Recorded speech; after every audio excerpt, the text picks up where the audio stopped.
Welcome, true believers, to a journey through the complete story of America's greatest hero. Tonight, we're going to explore every chapter of Steve Rogers' extraordinary life, from a sickly boy in 1918 Brooklyn all the way through to his ultimate sacrifice and the peaceful life he finally earned.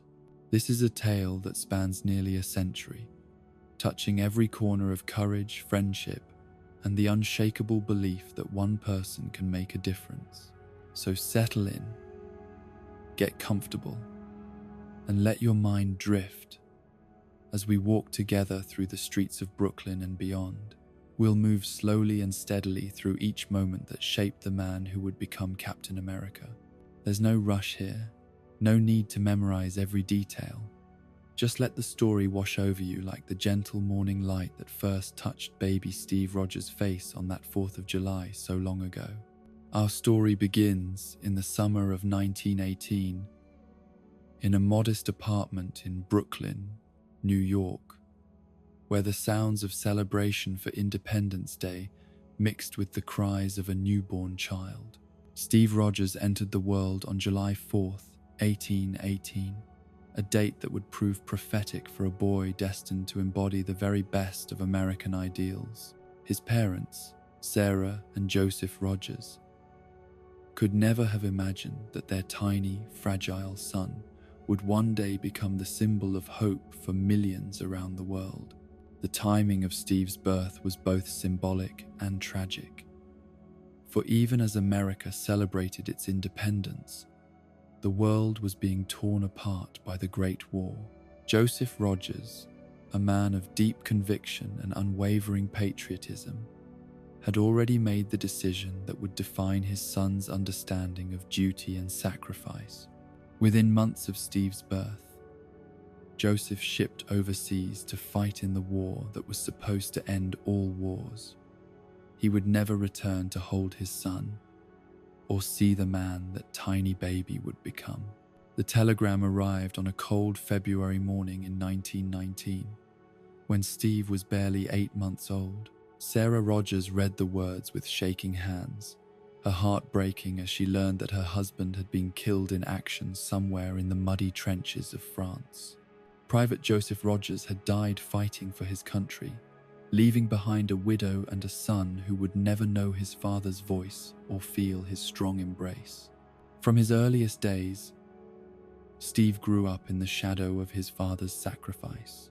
Sarah kept Joseph's photograph on the kitchen table, and every night before bed, she would tell Steve stories about the brave man who had given his life so that others might live free.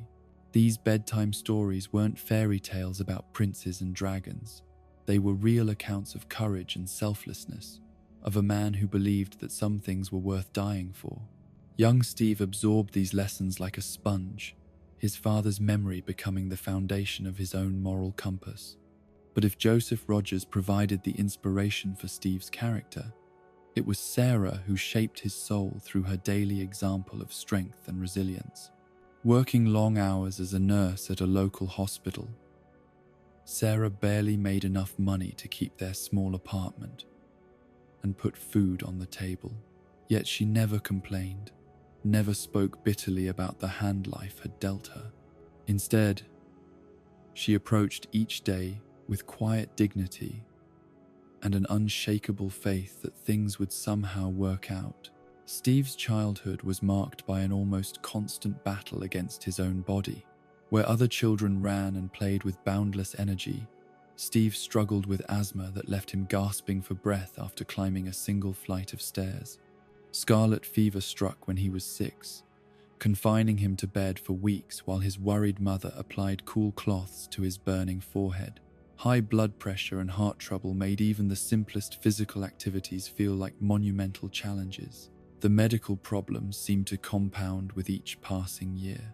Doctors spoke in hushed tones about weak lungs and an irregular heartbeat, about a constitution that simply wasn't built for the rough and tumble world of growing boys. Sarah spent money they couldn't afford on medicines and treatments, always hoping that the next doctor might have an answer, might find a way to give her son the healthy body he deserved.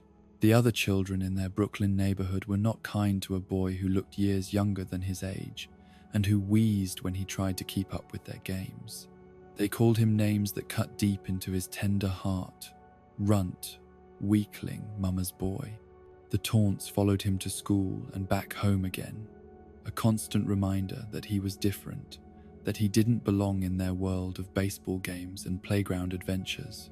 It was during one of these painful encounters that Steve first met the boy who would become his dearest friend and closest brother. A group of older kids had cornered Steve in an alley behind the local bakery, pushing him down into the dirty snow and laughing as he struggled to get back to his feet. His asthma was acting up, making each breath a labored effort, and tears of frustration were streaming down his thin face. Just when it seemed the situation couldn't get worse, a voice rang out from the mouth of the alley. "Hey, why don't you pick on someone your own size?" The bullies turned to see a boy about Steve's age, but taller and stronger, with dark hair and eyes that blazed with righteous anger.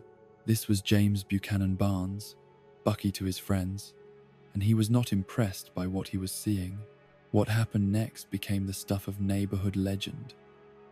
Bucky waded into that group of bullies like a force of nature, his fists flying with precision and purpose.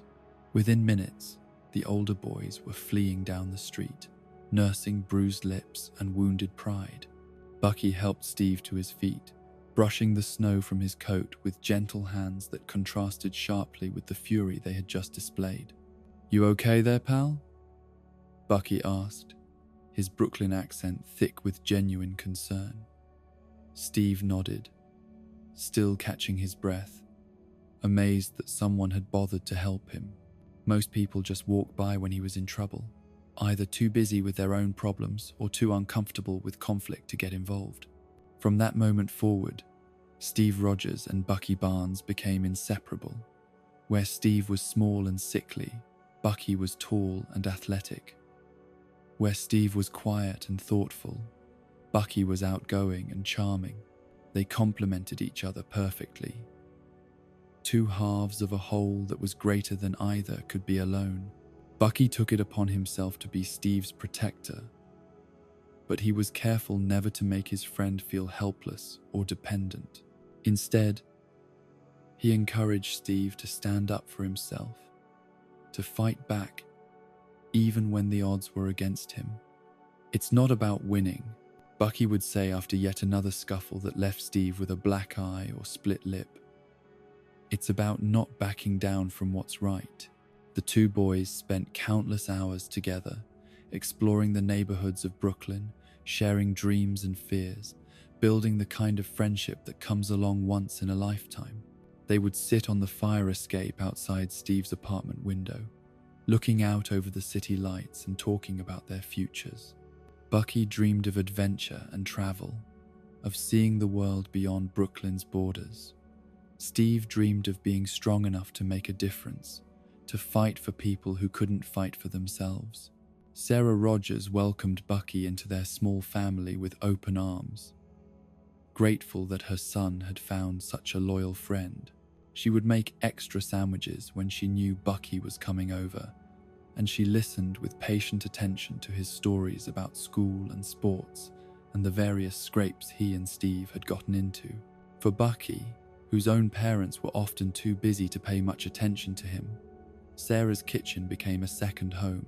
As the boys grew older, their friendship deepened and evolved, but the fundamental dynamic remained the same. Steve continued to be the moral compass, the one who could see right and wrong with crystal clarity. Bucky continued to be the protector and the bridge to the wider world, helping his friend navigate social situations that didn't come naturally to him. They attended art classes together at the local community center, where Steve's natural talent for drawing began to flourish. While other boys his age were focused on sports and mechanical pursuits, Steve found solace and expression in capturing the world around him with pencil and paper. His sketchbooks filled with drawings of Brooklyn street scenes, portraits of his mother and Bucky, and imaginative renderings of the places he hoped to visit someday. Bucky, though he had no particular artistic talent himself, was Steve's biggest supporter and most honest critic. He would look over Steve's shoulder as he worked, offering encouragement and suggestions, always pushing his friend to be better, to reach higher. "You've got something special there, Steve," he would say, watching as another detailed drawing took shape. "You see things different than the rest of us." But Steve's artistic pursuits couldn't shield him from the harsh realities of life in Depression-era Brooklyn. Money was always tight in the Rogers household, and Sarah's health began to decline under the constant stress of overwork and worry. She tried to hide her growing weakness from Steve, but he was observant enough to notice when she came home from the hospital, looking paler than usual. When she thought he wasn't looking, she would lean against the kitchen counter and close her eyes, as if gathering strength for whatever came next. The tuberculosis came on gradually at first, just a persistent cough that Sarah attributed to the long hours she spent in the hospital's poorly ventilated wards. But as the months passed, the cough grew worse, and with it came the telltale signs of the disease that claimed so many lives in those days. Steve watched helplessly as his mother, the strongest person he had ever known, began to waste away before his eyes. Sarah fought the illness with the same quiet determination she had shown in every other aspect of her life. She continued working at the hospital until she literally could not stand for an entire shift. She continued caring for Steve, making sure he had clean clothes and hot meals, even when the effort left her exhausted. Most importantly, she continued to instill in him the values that would guide him for the rest of his life. One evening, as Steve sat beside her bed reading aloud from one of her favorite books, Sarah reached out and took his hand in hers. Her fingers were thin and fragile now, but her grip was still firm with purpose. "Steve," she said, her voice barely above a whisper, "I want you to promise me something." Steve looked up from the book, his young face serious with attention. He had learned to treasure these quiet moments with his mother, knowing instinctively that their time together was growing short. "Promise me that you'll never give up on your dreams," Sarah continued, her eyes bright with fever and fierce love. "I know the world looks at you and sees someone small and weak, but I see the giant heart inside you. I see the courage that makes you stand up to bullies twice your size, the compassion that makes you care about people who have nothing to offer you in return." She paused, gathering strength for what she needed to say next. "Your father fought for this country because he believed in something bigger than himself. If you want to follow in his footsteps, if you want to be a soldier like him, then you're going to have to fight for it. Fight for the right to serve. Fight for the chance to make a difference. Don't let anyone tell you that you're not good enough." Steve squeezed his mother's hand, blinking back tears that he was determined not to let fall. "I promise, Ma," he said, his voice steady despite the emotion threatening to overwhelm him. "I'll fight for it. I'll fight for everything." Sarah smiled then, a expression of pure love and pride that Steve would carry with him for the rest of his life. "I know you will, sweetheart. I know you will." She died 3 days later, on a quiet Tuesday morning in March of 1936. Steve was 18 years old, and suddenly, for the first time in his life, he was completely alone in the world. The funeral was small and simple, attended by a handful of Sarah's colleagues from the hospital and a few neighbors who had known and respected her. Steve stood beside the grave in his only good suit, watching as they lowered his mother's casket into the ground next to his father's headstone. Bucky stood beside him throughout the service, a steady presence in a world that suddenly felt unmoored and uncertain. After the last prayers were said, and the small crowd began to disperse, Bucky walked Steve back to the apartment that now felt impossibly empty and quiet. "You don't have to do this alone, you know," Bucky said as they climbed the stairs to Steve's floor. "My folks have plenty of room. You could stay with us until you figure out what comes next." Steve appreciated the offer more than he could express, but he also knew that he couldn't accept it. He had made a promise to his mother, a promise to fight for his dreams and never give up, even when the odds seemed impossible. That fight had to begin with learning to stand on his own 2 feet. "Thanks, Buck," Steve said, his voice hoarse from the emotions of the day. "But I think I need to do this by myself. At least for now." Bucky studied his friend's face, seeing the familiar, stubborn determination that he had come to know so well over the years. He knew better than to argue when Steve got that particular look in his eyes. "Okay," Bucky said finally, "but you don't have to do it alone. Not really." He placed a hand on Steve's shoulder, his grip firm and reassuring. "I'm with you to the end of the line, pal. Don't forget that." Those words, "I'm with you to the end of the line," became a sacred promise between the two friends. A bond that would endure through years of separation, war, and circumstances that neither of them could have imagined. In the dark days that followed Sarah's death, as Steve struggled to find his footing in an adult world that seemed designed to crush people like him, those words became a source of strength and comfort.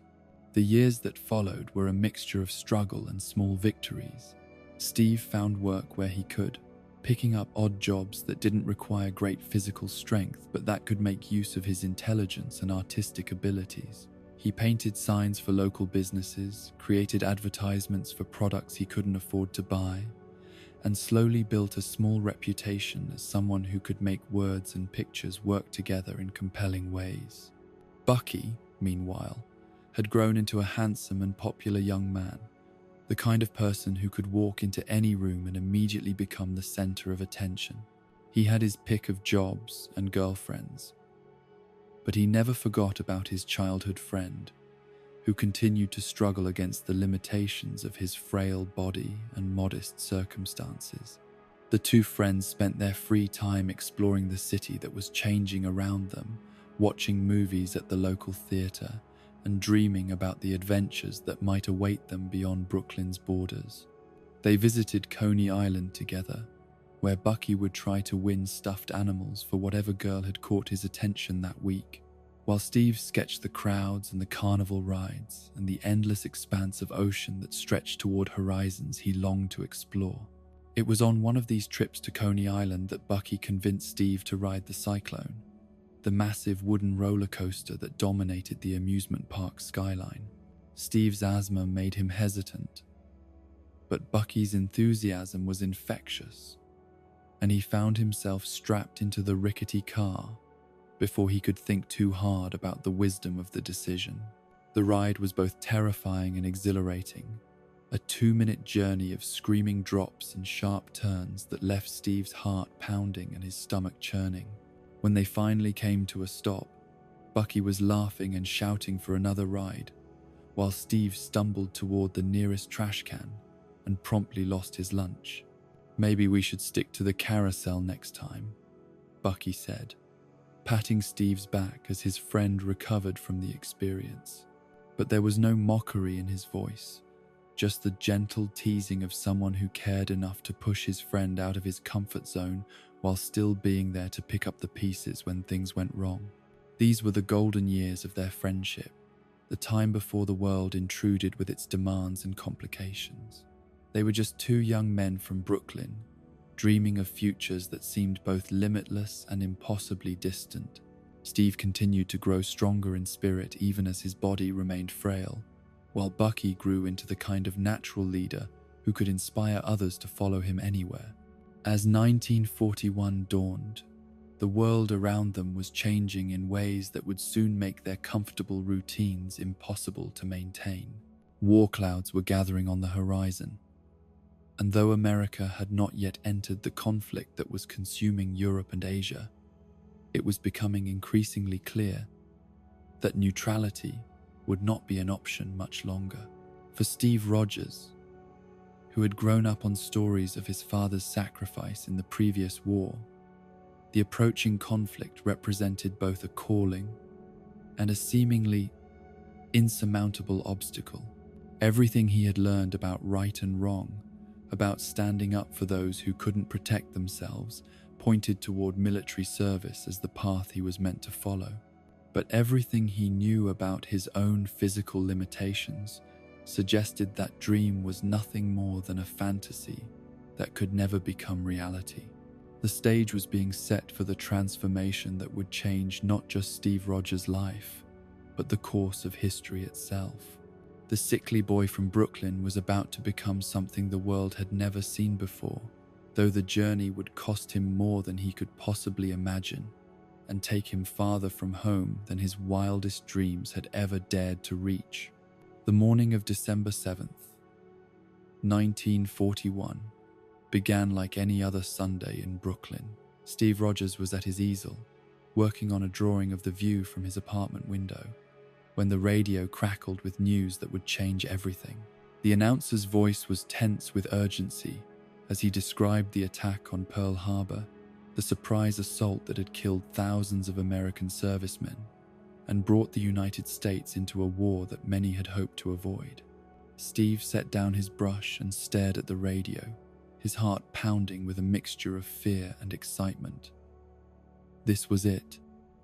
The moment he had been waiting for his entire life. America was at war, and every able-bodied man would be called upon to serve.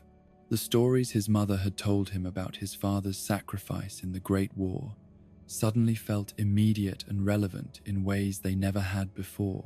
Bucky arrived at Steve's apartment within hours of the announcement, his face flushed with excitement and determination. "Steve, did you hear?" he said, bursting through the door without bothering to knock. "We're going to war. This is our chance to make a difference, to do something that matters." Steve looked at his friend, seeing the same fire in Bucky's eyes that he felt burning in his own chest. "I know," he said quietly. "I want to enlist. I have to enlist." Bucky's expression grew more serious as he studied Steve's thin frame and remembered all the medical problems that had plagued his friend since childhood. "Steve, you know they're not going to take you, right? Your asthma alone would disqualify you, not to mention everything else." But Steve's jaw was set with the stubborn determination that Bucky had learned to recognize over the years. "Then I'll find a way to convince them," he said. "My father died fighting for this country. I'm not going to sit on the sidelines while other people do the fighting." Bucky knew better than to argue when Steve got that look in his eyes, so instead he did what he had always done. He decided to help his friend prepare for whatever challenge lay ahead. "Okay," he said, rolling up his sleeves. "If you're serious about this, then we're going to get you ready. No more taking it easy in the boxing ring. No more excuses about your breathing. If you want to be a soldier, then we're going to train like soldiers." The next few months were a grueling test of Steve's determination and Bucky's patience. Every morning before dawn, they would meet at the local boxing gym, where Steve would spend hours getting pummeled by opponents who outweighed him by 50 pounds or more. His nose was broken twice, his ribs were constantly bruised, and his asthma made every round feel like an endurance test that pushed him to his absolute limits. But Steve never complained, never asked for an easier opponent or a longer rest between rounds. He absorbed the punishment with a stoic determination that amazed even the gym's most hardened trainers. When he got knocked down, he got back up. When his breathing became labored, he fought through it. When his body screamed for mercy, he found reserves of willpower that seemed to come from somewhere beyond physical strength. After the boxing sessions, they would run through the streets of Brooklyn, Steve struggling to keep pace with Bucky's longer strides. His friend would call out encouragement and challenges, always pushing for one more block, 10 more seconds off their time, just a little bit more than Steve thought he could manage. "Come on, Rogers," Bucky would shout over his shoulder. "You think the Germans are going to wait for you to catch your breath?" Steve's art training provided an unexpected benefit during these months of preparation. His eye for detail and his steady hand made him a natural marksman, able to place shots with precision that impressed even the most skeptical instructors.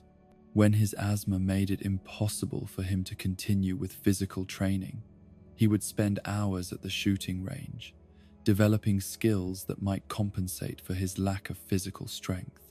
As winter turned to spring, Steve felt stronger and more capable than he had ever been in his life. He was still small and still struggled with breathing problems, but months of relentless training had given him a wiry strength and an endurance that surprised people who judged him solely on his appearance. More importantly, the training had given him confidence, not the false bravado of someone trying to prove himself, but the quiet assurance of someone who had tested himself and found reserves of strength he hadn't known existed. When the time finally came to enlist, Steve and Bucky went to the recruiting station together, just as they had done everything else since they were children. The building was crowded with young men from all walks of life, all eager to serve their country in its time of need. The atmosphere was electric with patriotic fervor and nervous energy as potential recruits filled out paperwork and waited for their medical examinations. Bucky sailed through his physical examination and paperwork processing with the ease of someone who had never doubted his eligibility for military service. He was tall, strong, healthy, and exactly what the army was looking for in a soldier. The recruiting sergeant looked at him with approval, seeing officer material in the young man's natural leadership qualities and obvious intelligence. Steve's experience was very different. The doctor took one look at his medical history and began shaking his head before the examination had even begun. Asthma, scarlet fever, rheumatic fever, chronic or recurring hepatitis, high blood pressure, palpitations or pounding in the heart. The list of disqualifying conditions seemed to go on forever. "Son," the doctor said with a mixture of kindness and exasperation, "I appreciate your patriotic spirit, but the army isn't a place for someone with your medical problems. You'd be more liability than asset on a battlefield." Steve leaned forward in his chair, his voice intense with sincerity. "Doctor, I know I'm not the strongest or the fastest, but I can learn. I can follow orders. I can contribute something to the war effort." The doctor noticed the sketches and drawings that Steve had brought as samples of his work. "You've got artistic training," he observed, shuffling through the papers. "Have you considered contributing to the war effort in other ways? We need people to design recruitment posters, propaganda materials, training aids. You could serve your country without putting yourself and others at risk in combat." It was a reasonable suggestion, the kind of alternative that should have satisfied Steve's desire to contribute to the war effort. But for Steve, who had grown up on stories of his father's courage and sacrifice, anything less than combat service felt like a betrayal of everything he had been raised to believe about duty and honor. "I don't want to kill anyone," Steve said quietly. "I don't like bullies. I don't care where they're from." The words came from the deepest part of his soul, the part that had been shaped by years of standing up to neighborhood bullies despite being outmatched and outgunned every time. The doctor looked at him for a long moment, seeing something in the young man's eyes that went beyond mere patriotic enthusiasm. But regulations were regulations, and Steve Rogers was simply not physically qualified for military service. When Steve emerged from the examination room, his face told Bucky everything he needed to know. His friend's joy at being accepted was immediately tempered by concern for Steve, who was struggling to hide his disappointment behind a mask of stoic acceptance. "I'm sorry, Steve," Bucky said. placing a hand on his friend's shoulder. "I know how much this meant to you." Steve managed a weak smile. "It's okay, Buck. You go and show those Nazis what Americans are made of. That's what matters." But it wasn't okay, and both of them knew it. Steve's rejection felt like a fundamental negation of everything he believed about himself and his place in the world. If he couldn't serve his country when it needed him most, then what was the point of all the training, all the preparation, all the dreams of following in his father's footsteps? Over the following weeks, Steve attempted to enlist at different recruiting stations throughout New York City, each time using a different address and hoping that somehow the outcome would be different.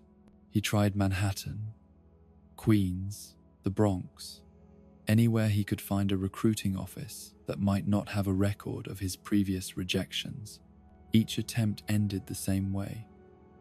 The doctors would take one look at his medical history and shake their heads. The sergeants would suggest alternative forms of service. The clerks would stamp his papers with rejection stamps that felt like physical blows to his pride and self-worth. Steve's frustration grew with each rejection, manifesting itself in increasingly reckless behavior that worried Bucky and the few other friends who knew what he was going through. He would pick fights with men twice his size, not because he thought he could win, but because he needed some outlet for the anger and disappointment that were eating him alive from the inside. One evening in late spring, Steve and Bucky went to see a movie at a local theater, hoping that a few hours of escapist entertainment might provide some relief from the constant stress of Steve's enlistment attempts. The newsreel before the main feature showed footage from the war in Europe, images of Allied troops fighting against Nazi forces that looked both heroic and impossibly distant from their seats in a Brooklyn movie house.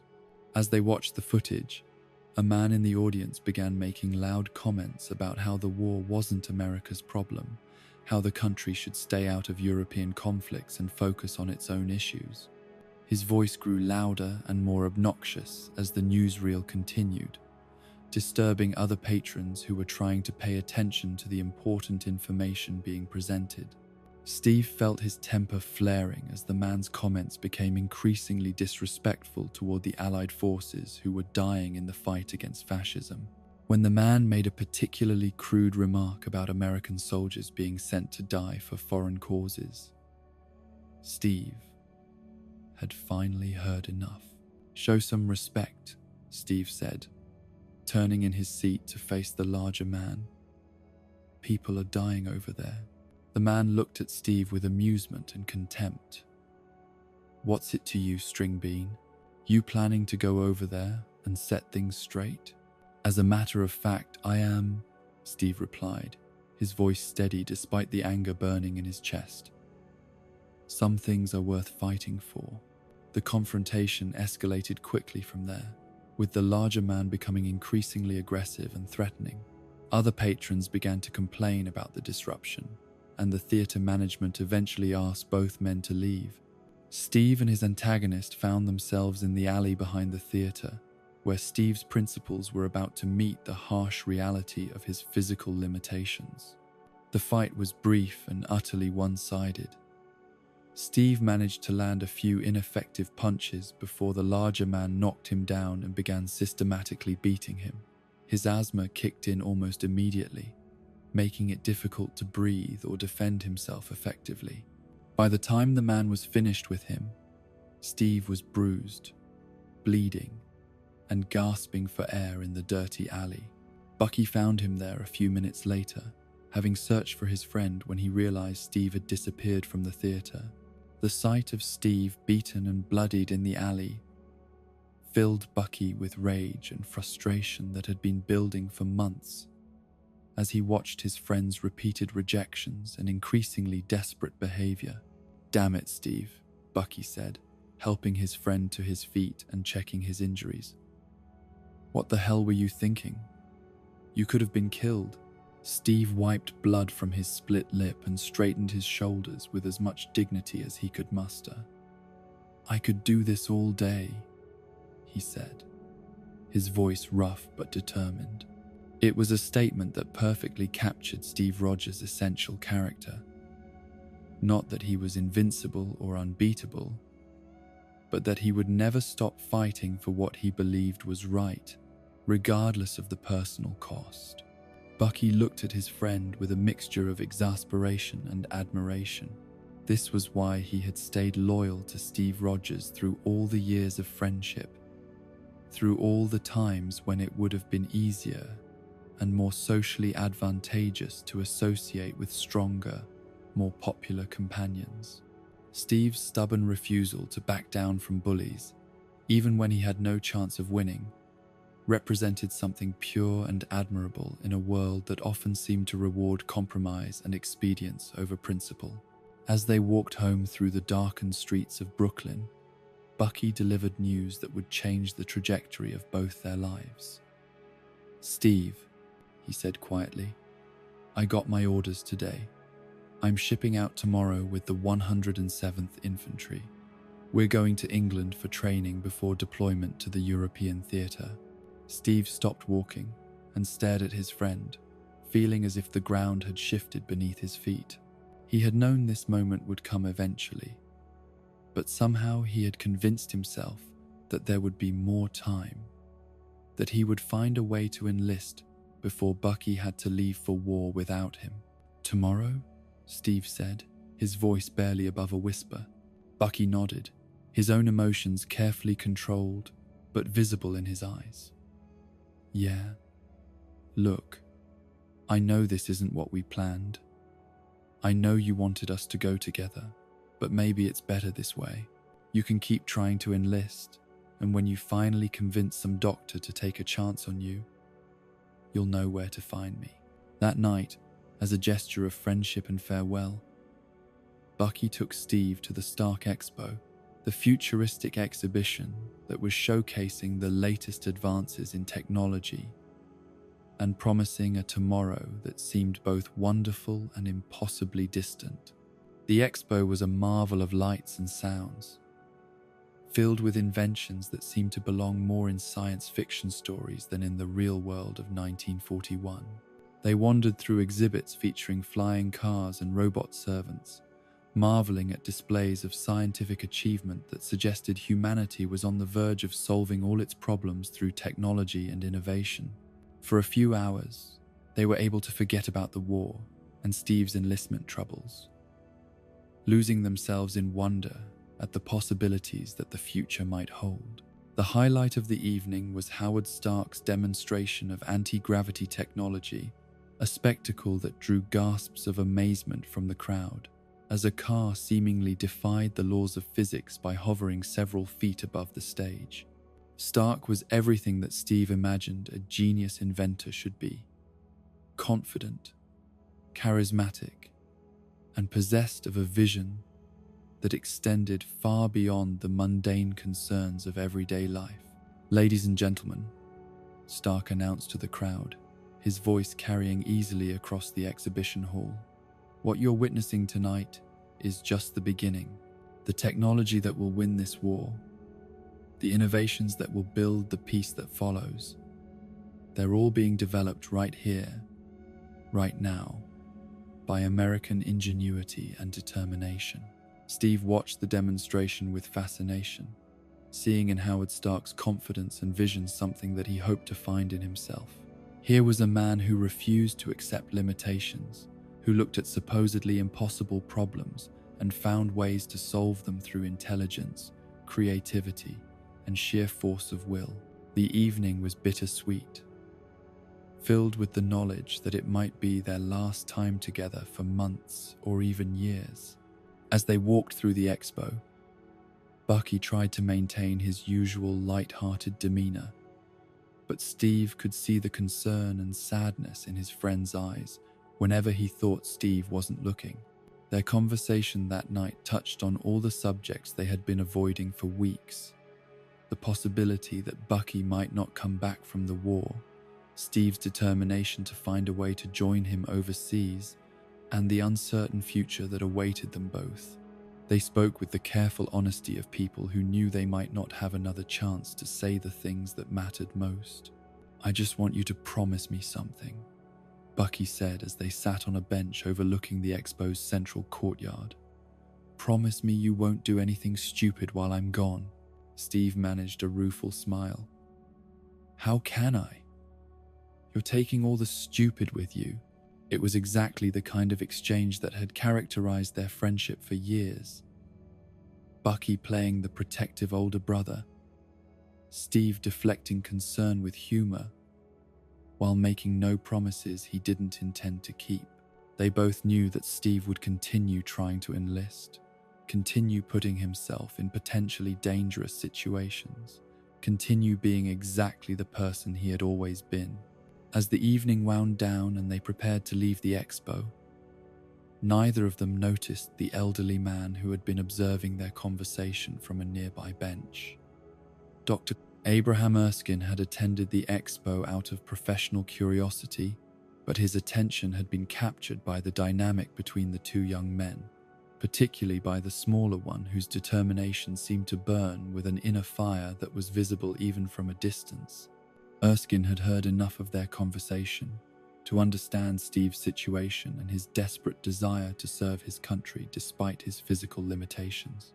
More importantly, he had seen something in Steve's demeanor and behavior that suggested qualities that couldn't be measured by medical examinations or physical fitness tests. As Steve and Bucky parted ways outside the expo, with promises to write regularly and hopes for a quick reunion, neither of them realized that Steve's life was about to change in ways that neither could possibly imagine. The meeting with Dr. Erskine was still hours away, but the seeds of that encounter had been planted in the conversations and interactions that Erskine had witnessed throughout the evening.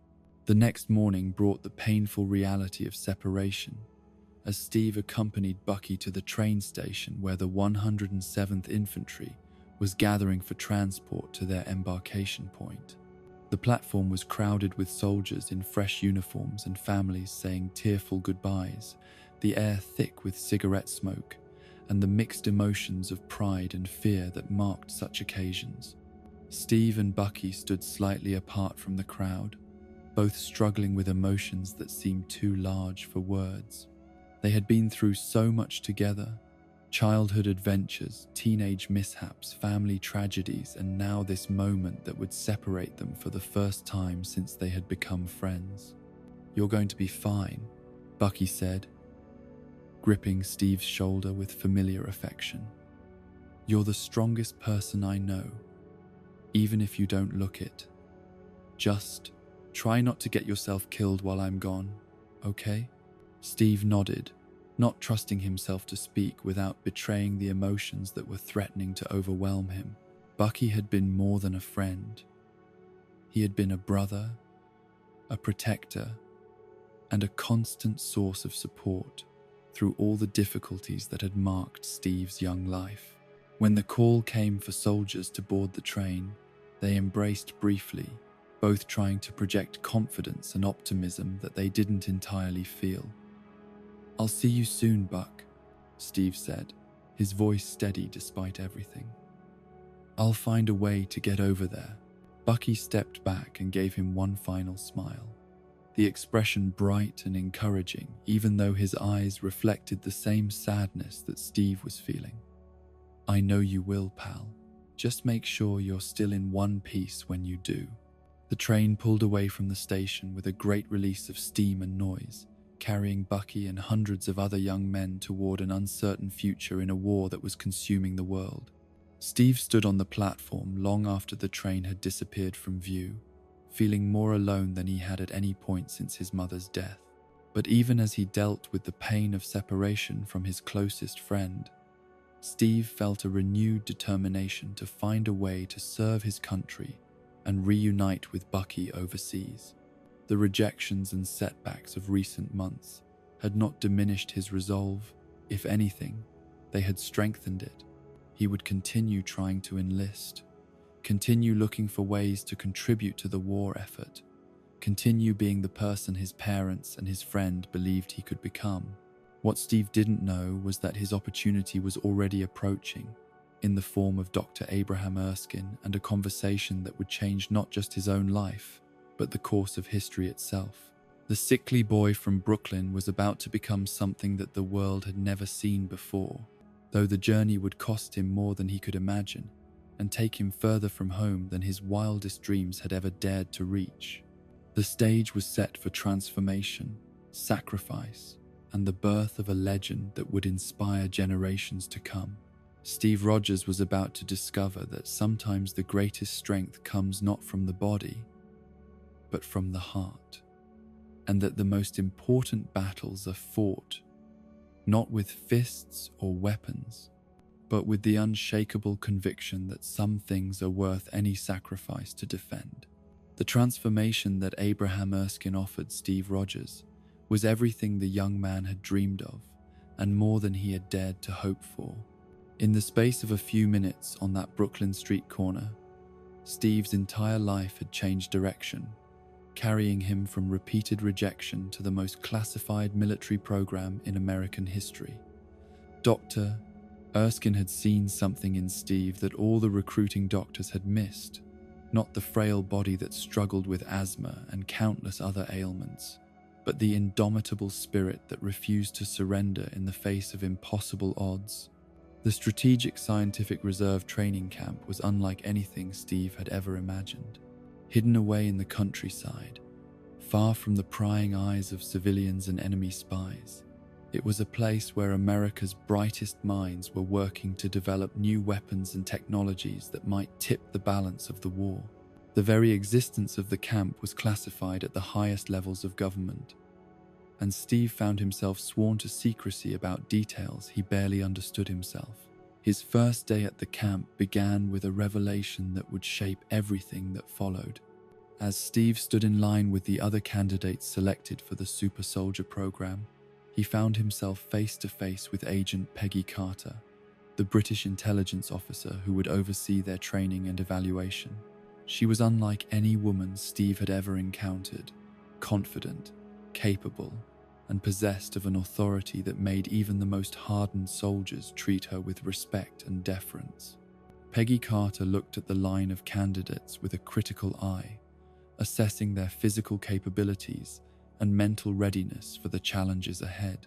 Her gaze lingered on Steve for a moment longer than the others, taking in his slight frame and obvious physical disadvantages with an expression that revealed nothing of her thoughts. "Gentlemen," she announced to the assembled candidates, her crisp British accent carrying easily across the training ground, "you have been selected for this program because someone believes you have the potential to become something extraordinary. Over the next several weeks, you will be tested in ways that will push you to your absolute limits and beyond. Some of you will succeed, others will fail. A few of you may not survive."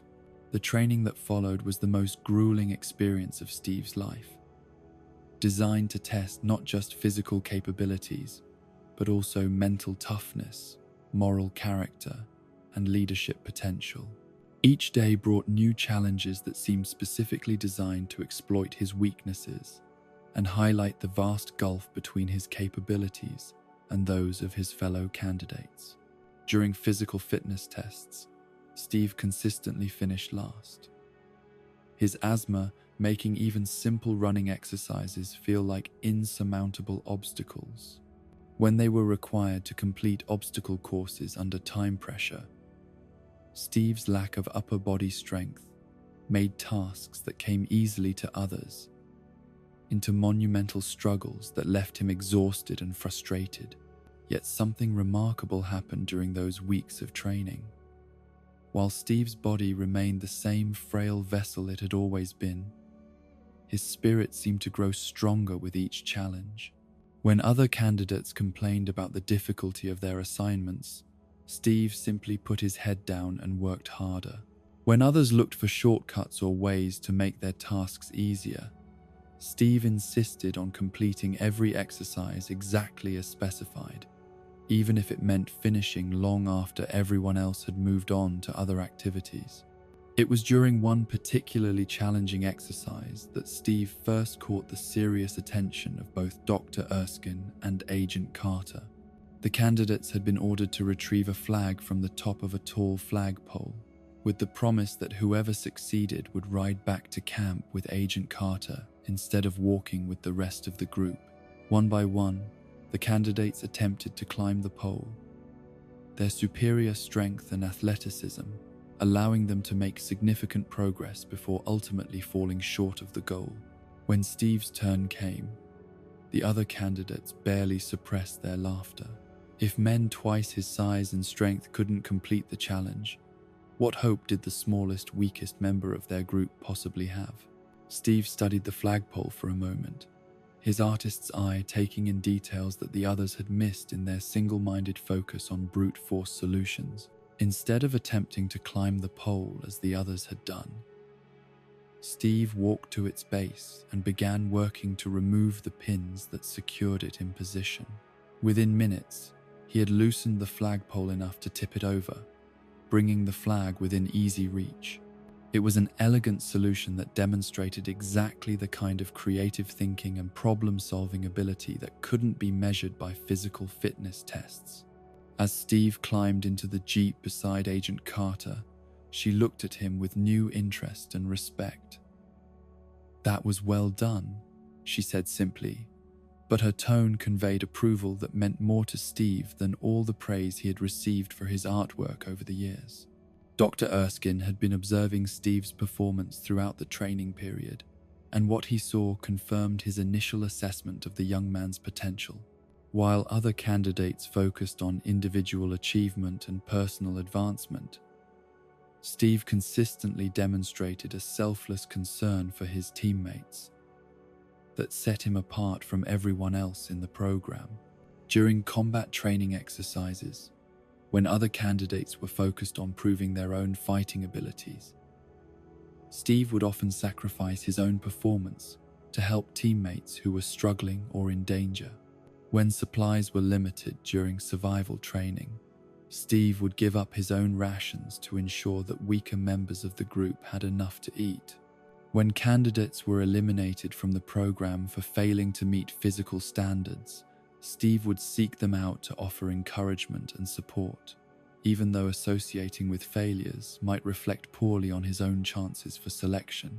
The most telling moment came during a training exercise involving a dummy grenade that trainers threw into a group of candidates during a routine drill. The other candidates immediately scattered for cover, their self-preservation instincts overriding any concern for their teammates. Steve, however, threw himself on top of the grenade without hesitation, prepared to absorb the blast with his own body to protect the others. When the expected explosion didn't come, and the candidates realized it had been a test, Steve looked up from where he lay covering the dummy device with genuine confusion. "Is it over?" he asked, apparently unable to understand why anyone would act differently when faced with the possibility of saving others at the cost of their own life. Agent Carter watched this display with growing admiration for the young man who seemed to embody qualities that were becoming increasingly rare in a world consumed by war and conflict. His physical weaknesses were obvious and undeniable, but his moral strength was equally apparent to anyone who took the time to look beyond surface appearances. "He's still skinny," she observed to Dr. Erskine after witnessing Steve's grenade incident. Erskine nodded thoughtfully, his eyes following Steve as the young man helped other candidates to their feet and checked to make sure no one had been injured during the exercise. "But he's the right man for the job," he replied with conviction that came from years of studying human nature and character. The selection process culminated in a private conversation between Dr. Erskine and Steve, during which the scientist explained both the promise and the risks of the super soldier program.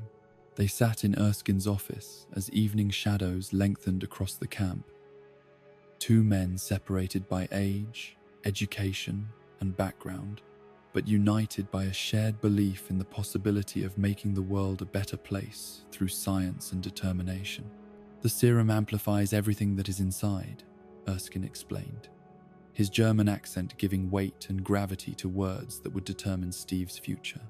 "So good becomes great, bad becomes worse. This is why you were chosen, because a strong man who has known power all his life may lose respect for that power, but a weak man knows the value of strength and knows compassion. Steve listened to these words with the intensity of someone whose entire future hung in the balance. He understood that Dr. Broffing, Erskine was offering him not just the physical transformation he had dreamed of, but also a responsibility that would extend far beyond his personal desires for military service. Whatever happens tomorrow, Erskine continued, you must promise me one thing, that you will stay who you are, not a perfect soldier, but a good man. The night before the procedure, Steve lay awake in his narrow bunk, staring at the ceiling and thinking about everything that had brought him to this moment. He thought about his parents and the values they had instilled in him, about Bucky somewhere overseas facing dangers that Steve could only imagine, about the millions of people around the world who were counting on soldiers and scientists to find ways to end the nightmare of war and fascism. The laboratory where the transformation would take place was a marvel of 1940s technology, filled with machinery that seemed to belong more in a science fiction story than in the real world. Howard Stark supervised the technical aspects of the procedure, his confidence and expertise providing reassurance to everyone involved in the unprecedented experiment. Agent Carter stood in the observation booth above the laboratory floor, her expression carefully controlled, but her eyes betraying the concern she felt for Steve's safety. She had grown to respect and admire the young man during their weeks of training together, seeing in him qualities that reminded her why she had chosen to dedicate her life to fighting against tyranny and oppression. When the moment finally came for Steve to enter the transformation chamber, he moved with calm determination that impressed everyone present. He had made his peace with the risks involved and committed himself fully to whatever outcome the procedure might produce. This was his chance to finally serve his country and make a difference in the war against fascism, and no amount of personal danger would make him turn back now. The procedure itself was unlike anything that had ever been attempted in the history of medical science. The combination of Vita ray exposure and Erskine's carefully developed serum triggered changes in Steve's cellular structure that transformed him from the inside out. His muscles expanded and strengthened, his bones became denser and more durable, and his entire cardiovascular system was rebuilt to support physical capabilities that approached the theoretical limits of human potential. The transformation was both miraculous and agonizing, pushing Steve's body through changes that should have taken months or years to achieve naturally. He gritted his teeth against pain that seemed to penetrate every cell of his being. But he never asked for the procedure to be stopped, never wavered in his commitment to see it through to completion. When Steve finally emerged from the transformation chamber, he was no longer the frail young man who had entered it. At 6 feet 2 inches tall and weighing 240 pounds of pure muscle, he represented the pinnacle of human physical development. But more importantly, to everyone who knew him, he was still recognizably Steve Rogers. The same moral compass, the same gentle humor, the same fundamental decency that had made Dr. Erskine choose him for the program in the first place. The celebration of the successful transformation was cut short by tragedy that struck at the very heart of the super soldier program. A Hydra agent who had infiltrated the observation booth murdered Dr. Erskine and stole a vial of the precious serum before attempting to escape with secrets that could allow America's enemies to create their own super soldiers. Steve's first act as the newly transformed Captain America was to pursue the fleeing assassin through the streets of Brooklyn, using his enhanced speed and agility to keep pace with the spy's speeding car. The chase led to the waterfront, where the agent attempted to escape by submarine, only to find that Steve's new abilities allowed him to pursue even underwater. The confrontation with the Hydra agent ended with the spy's suicide and his final words, "Hail Hydra," providing the first hint of the vast conspiracy that would soon consume Steve's attention and energy. With Dr. Erskine dead and his research notes destroyed, the super soldier program died with its creator, making Steve Rogers both the first and last of his kind. The immediate aftermath of the transformation brought Steve face to face with the bureaucratic realities of wartime politics. Government officials who had invested enormous resources in the super soldier program were reluctant to risk their unique asset in actual combat, preferring to use Captain America as a symbol and propaganda tool rather than as the soldier Steve had hoped to become. Thus began one of the most frustrating periods of Steve's early career as Captain America, his time as a performer and spokesperson for the war effort. Dressed in a colorful costume that bore only passing resemblance to practical military gear, Steve toured the country selling war bonds and encouraging young men to enlist in the armed forces. His performances were professionally choreographed spectacles, designed to inspire patriotic fervor and boost civilian morale. The irony of his situation was not lost on Steve. After years of desperate attempts to join the military and serve his country in combat, he found himself further from actual fighting than ever before. While Bucky and millions of other young men faced real dangers on battlefields around the world, Steve performed choreographed fights against actors dressed as Hitler and other enemy leaders on stages in cities across America. The costume they gave him was both magnificent and ridiculous, a star-spangled uniform that made him look more like a comic book character than a real soldier. The shield he carried was purely decorative, designed for visual impact rather than practical use. The entire presentation was calculated to create an inspiring symbol that could rally public support for the war effort, but it bore little resemblance to the military service Steve had dreamed of since childhood.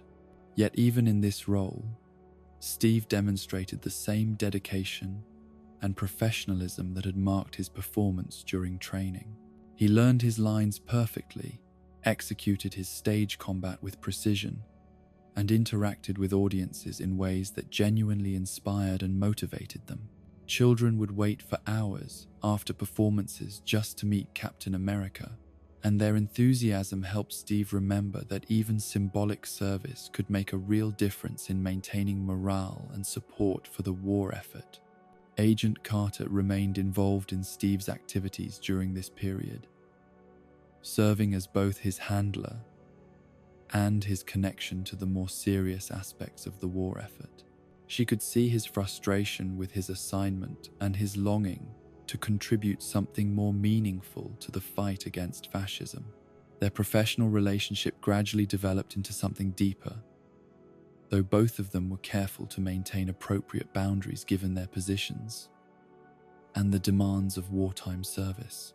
"You were meant for more than this," Peggy told him after one particularly elaborate performance in which Steve had simulated punching Hitler while a chorus line danced around fake military equipment. Her words echoed his own feelings about his role as a performer, but they also carried the implication that she believed in his potential for greater service.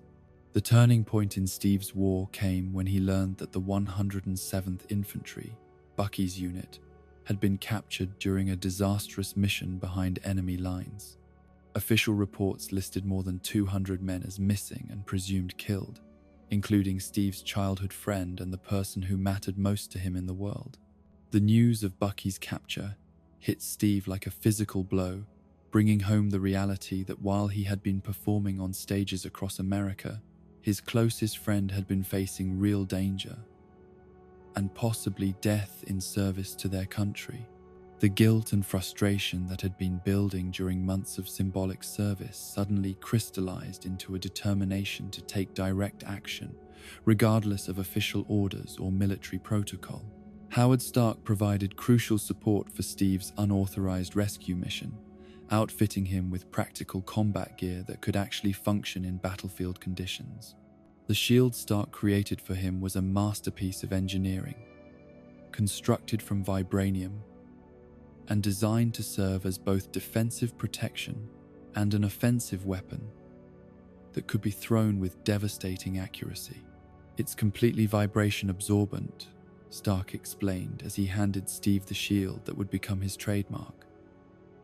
One of a kind, lightest metal known to man. It should serve you well.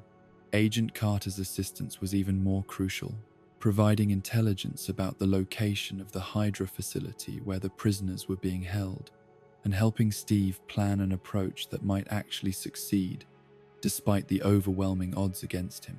Her belief in his abilities and her willingness to risk her own career to support his mission meant more to Steve than any official authorization could have.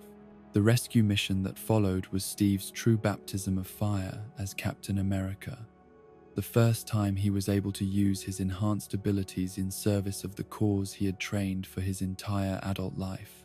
Infiltrating the Hydra facility required all of his new physical capabilities, as well as the tactical intelligence and moral courage that Dr. Erskine had recognized in him from the beginning.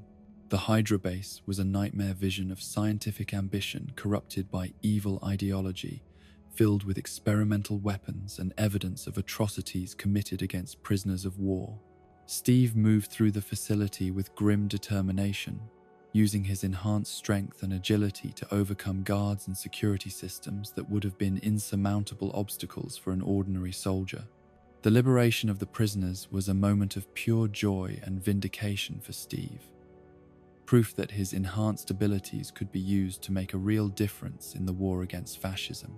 200 men who had been given up for dead were suddenly free to fight another day. Their rescue, a testament to the power of refusing to accept defeat or abandonment of those who serve. But it was the personal reunion with Bucky that provided the emotional climax of the mission. Steve found his childhood friend strapped to a table in Dr.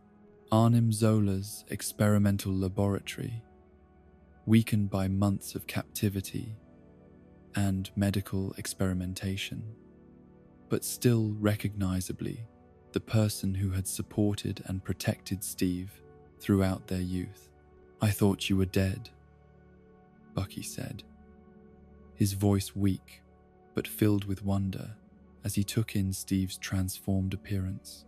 "I thought you were smaller," Steve replied, the joke carrying both relief and affection that had sustained their friendship through years of separation and hardship.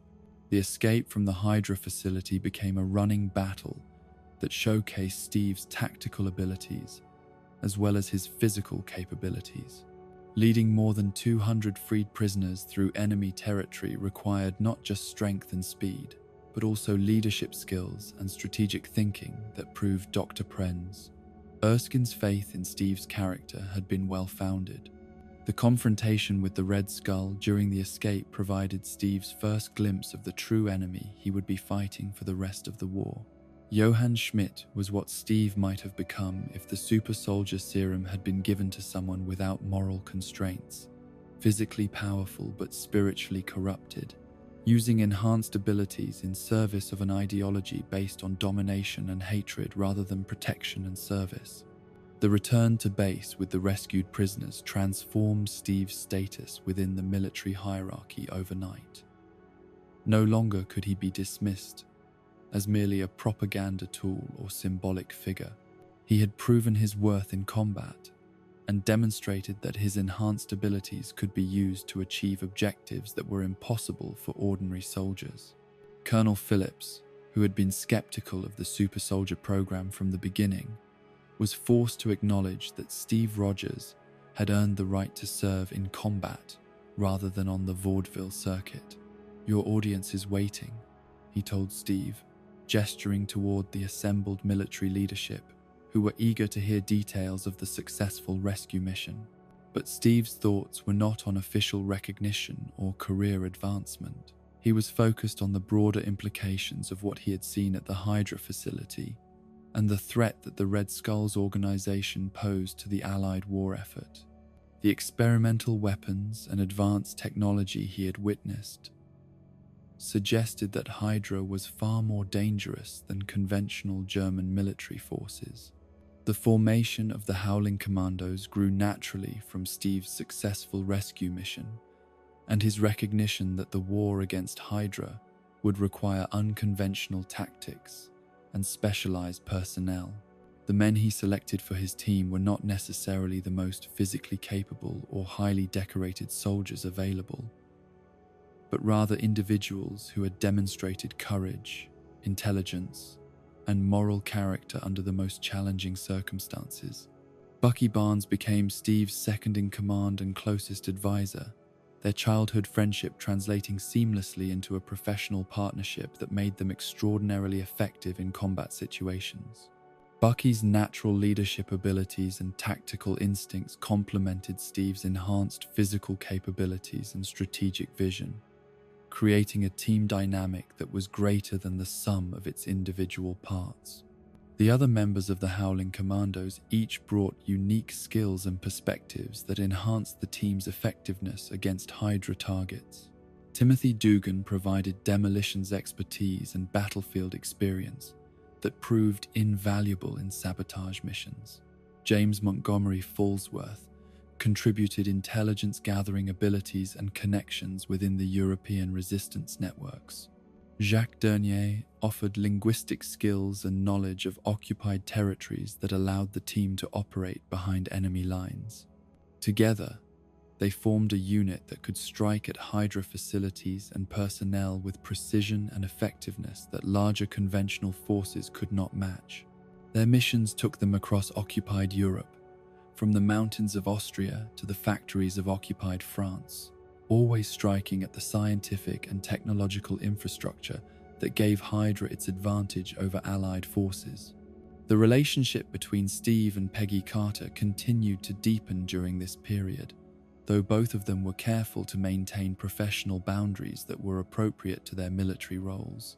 Their mutual respect and admiration had grown into something deeper, but the demands of wartime service and the uncertainty of their survival made any personal relationship both precious and precarious. Peggy served as Steve's primary liaison with Allied intelligence services, providing crucial information about Hydra activities and helping to coordinate the Howling Commandos' missions with broader Allied strategic objectives. Her intelligence and capability in this role impressed Steve even more than her earlier demonstrations of courage and leadership during his training period. Their few private moments together were stolen between missions, brief conversations, and shared glances that carried more weight than lengthy declarations might have in peacetime. Both of them understood that the war made personal relationships both more important and more fragile than they would be under normal circumstances. "When this is all over," Peggy said during one of their rare quiet moments together, "we should go dancing." "I'd like that," Steve replied, the simple exchange carrying the weight of hopes and dreams that both of them were afraid to voice more directly. The promise of a dance became a symbol of the future they hoped to build together once the war was won and they could focus on personal happiness rather than military objectives. The series of successful missions against Hydra targets established the Howling Commandos as one of the most effective special operations units in the Allied arsenal, but it also drew them deeper into a conflict that was becoming increasingly personal and dangerous. Each victory revealed more about the scope of Hydra's ambitions and the advanced technology they were developing to support their goals of global domination. The experimental weapons and devices that Steve and his team encountered during their missions represented scientific achievements that were years or even decades ahead of anything available to conventional forces. Energy weapons, advanced aircraft, and mechanical devices that seemed to operate according to principles that defied conventional understanding of physics and engineering. At the center of all this advanced technology was the Tesseract, a mysterious artifact that provided seemingly unlimited energy for Hydra's most ambitious projects. Steve's encounters with Tesseract-powered weapons gave him glimpses of cosmic forces that existed far beyond normal human understanding, setting up conflicts and revelations that would continue to influence his life for decades to come. The war against Hydra was not just a military conflict, but a struggle between different visions of what humanity might become. The Red Skull represented the dark possibility that advanced science and enhanced human capabilities could be used to create a master race that would dominate and enslave everyone else. Steve Rogers embodied the alternative possibility that power could be used to protect and serve, rather than to dominate and control. As the conflict intensified and the stakes became clearer, Steve found himself carrying responsibilities that extended far beyond his original desire to serve his country as a soldier. He was fighting not just for American victory in World War II, but for fundamental principles about human dignity and the proper use of power that would determine the shape of the world for generations to come. The stage was being set for the ultimate confrontation between these competing visions, a final battle that would test not just Steve's physical abilities, but also his moral convictions and his willingness to sacrifice everything he held dear for the greater good. The skinny kid from Brooklyn had become something far greater than even Dr. Erskine had imagined, but the greatest challenges of his service as Captain America were still ahead of him. The loss of Bucky Barnes changed everything for Steve Rogers in ways that went far deeper than military strategy or tactical considerations. The mission that had gone so terribly wrong haunted Steve's every waking moment, replaying in his mind with the relentless precision of a film loop that he couldn't shut off no matter how hard he tried. He had been so close to saving his oldest friend, close enough to touch Bucky's outstretched hand, but the twisted metal of the train car had given way at exactly the wrong moment, sending the most important person in Steve's life plummeting into a ravine so deep that no trace of him could ever be found. In the days following Bucky's fall, Steve threw himself into the fight against Hydra with a single-minded intensity that worried even his closest allies. The grief that consumed him was unlike anything he had experienced since his mother's death. But where Sarah Rogers had been taken by disease after a long struggle that allowed for goodbyes and preparation, Bucky had been stolen away in an instant, leaving behind only the echo of his voice calling Steve's name as he disappeared into the alpine void. The other members of the Howling Commandos watched Steve with growing concern as he pushed himself and his team harder and faster toward increasingly dangerous objectives. His tactical judgment remained sound, his leadership as effective as ever, but there was a reckless edge to his decision-making that hadn't been there before Bucky's death. It was as if part of Steve had died on that mountainside, leaving behind someone who cared less about his own survival and more about inflicting damage on the enemies who had cost him so much. Peggy Carter tried to reach through Steve's grief, offering comfort and understanding that he seemed unable or unwilling to accept. She had lost people she cared about during the war, had experienced the particular anguish that came from watching friends and colleagues die in service of causes larger than themselves, but Steve's loss seemed to have cut deeper than normal battlefield casualties usually did. "You did everything you could," she told him during one of their increasingly rare private conversations, her voice gentle but insistent. "Bucky wouldn't want you to blame yourself for what happened to him." Steve looked at her with eyes that held more pain than anger, though both emotions were clearly present. "He fell because I couldn't hold on tight enough," he said, his voice flat with the kind of certainty that made argument impossible. "He fell because I failed him when he needed me most." Peggy wanted to argue, wanted to point out all the logical fallacies in Steve's self-blame, but she also recognized that grief was not a rational process that could be resolved through reasonable discussion. Steve would have to find his own way through the darkness that had settled over him, and all she could do was remain present and available when he was ready to accept help. The intelligence reports that reached Steve during this period painted a picture of the Red Skull's final preparations for a plan so ambitious and devastating that it defied comprehension. Hydra had apparently abandoned their earlier strategy of supporting the Nazi war effort in favor of a much more radical approach: the complete destruction of major population centers around the world, beginning with the United States and extending to any nation that might threaten their vision of global domination. The weapon they intended to use for this unprecedented act of mass destruction was powered by the Tesseract, the mysterious energy source that had fueled Hydra's most advanced technology throughout the war.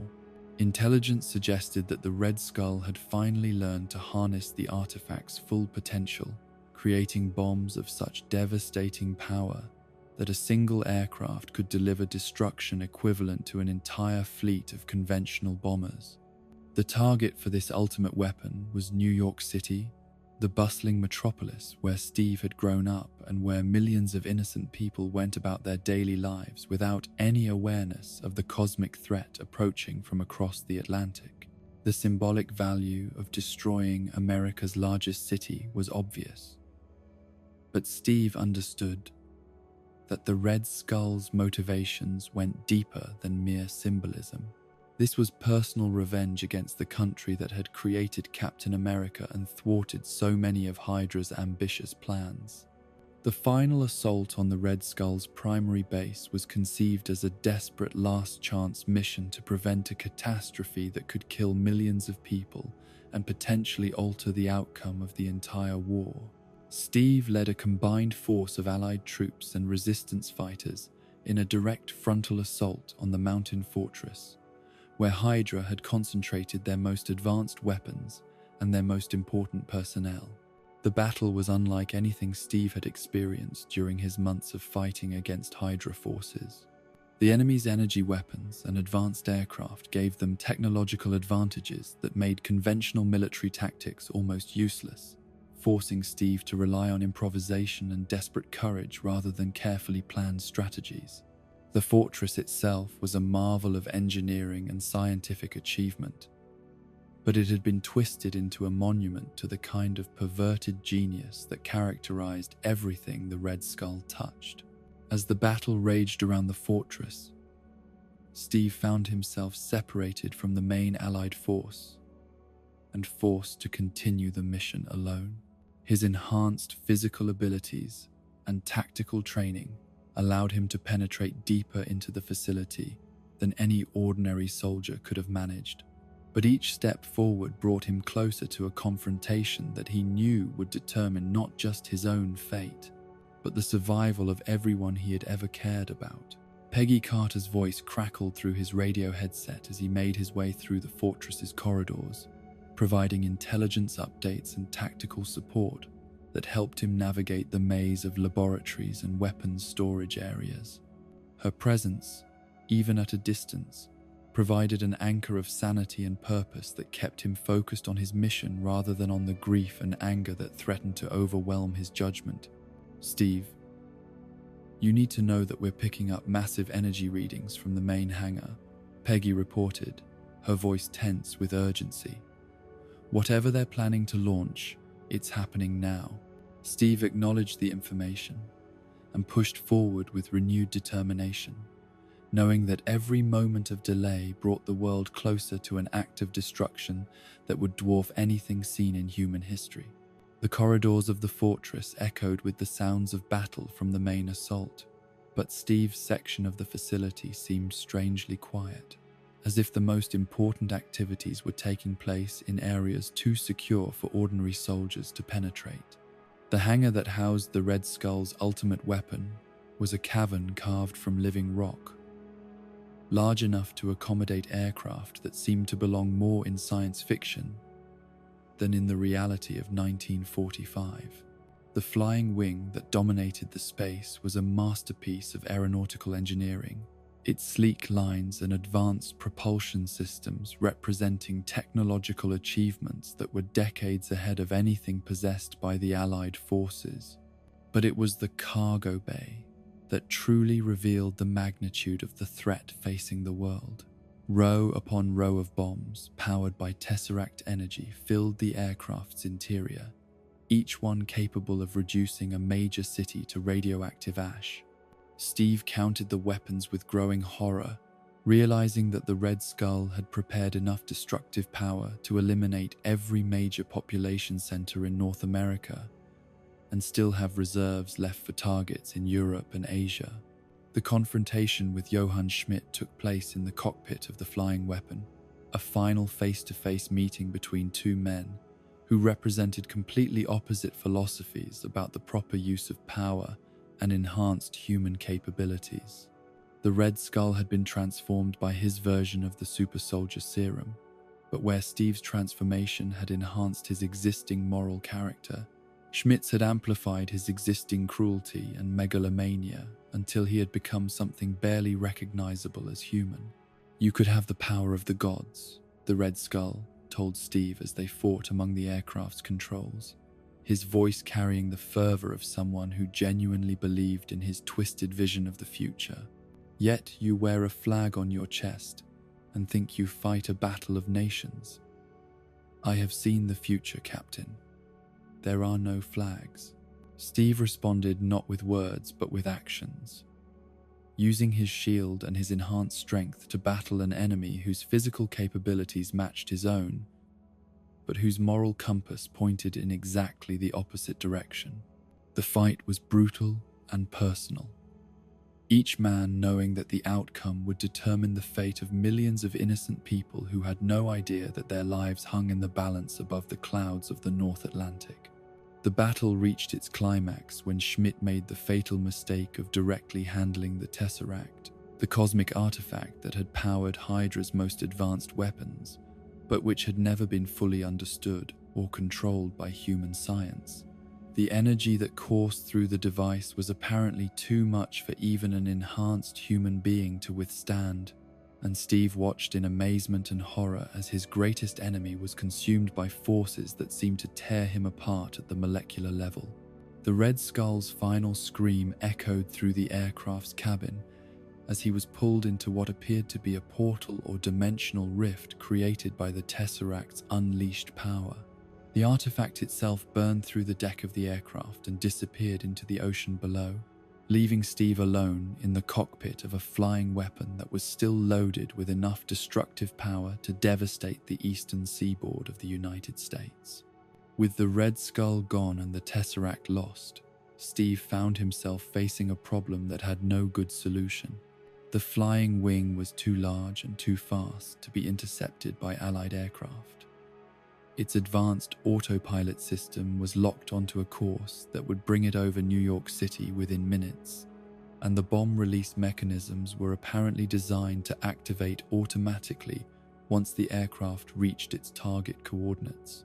Steve's first instinct was to search for some way to redirect the aircraft or disable its weapon systems, but his examination of the controls revealed that the Red Skull had anticipated the possibility of interference. The navigation and weapon systems were protected by safeguards that would require hours to bypass, time that Steve simply didn't have before the aircraft reached the populated areas of the American coast. The radio crackled to life as Peggy Carter's voice reached him from the Allied command center, her words carrying both professional urgency and personal concern that she was trying to keep under control. "Steve, what's your status? We're showing the aircraft is still on course for New York." Steve looked out through the cockpit windows at the ocean stretching endlessly below, then at the instrument panel that showed their position relative to the American coastline. The mathematics were simple and inexorable.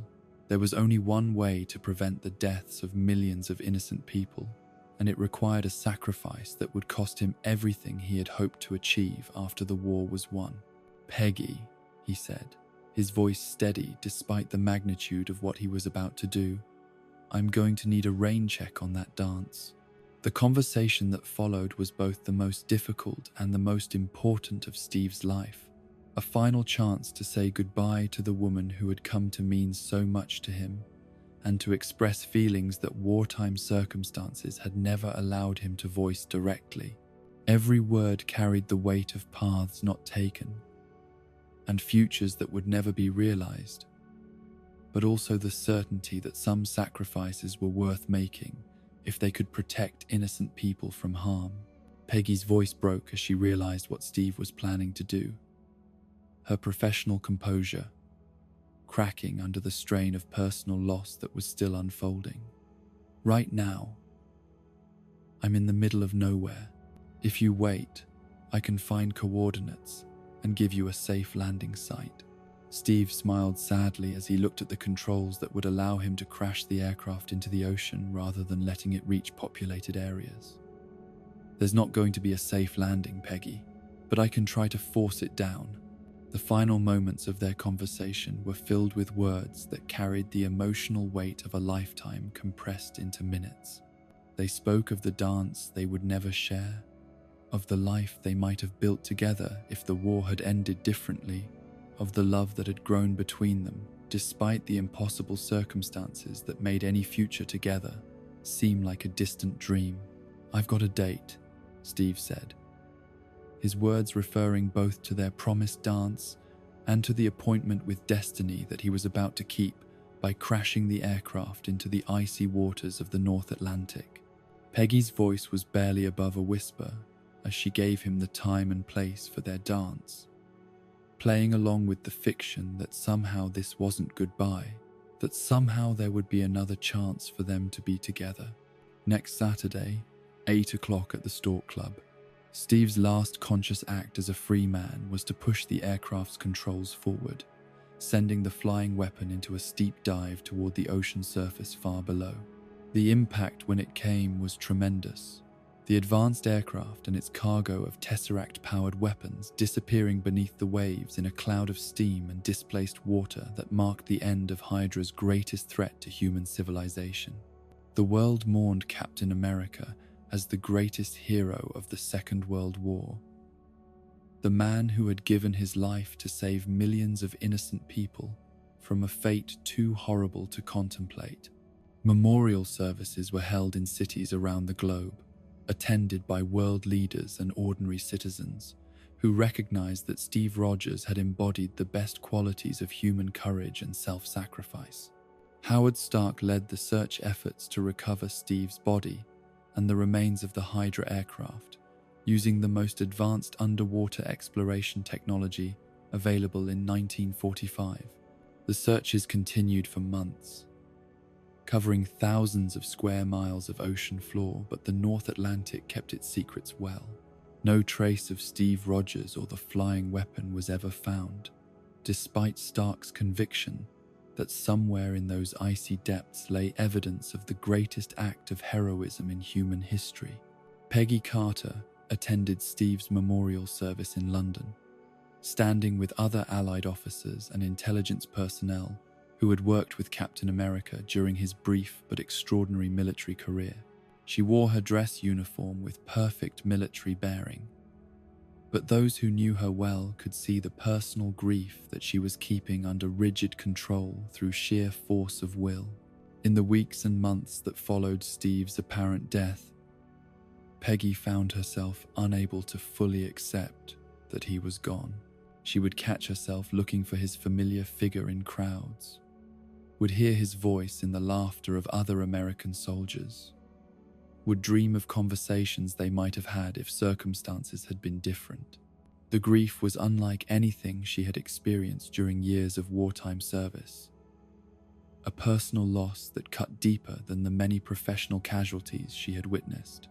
The blood sample that Howard Stark had preserved from Steve's transformation became a subject of intense scientific and political controversy in the months following the war's end. The vial contained the only remaining trace of Dr. Erskine's super soldier serum, the last physical link to discoveries that might revolutionize medicine and human enhancement if they could be properly analyzed and reproduced. Stark's vision for the blood sample was ambitious and optimistic, reflecting his fundamental belief that scientific progress could solve humanity's greatest challenges.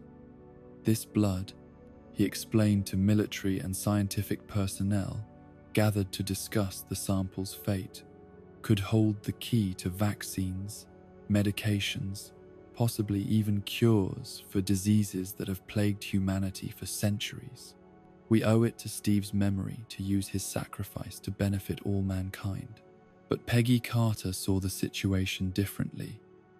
Her intelligence background making her acutely aware of the potential for abuse if Steve's genetic material fell into the wrong hands.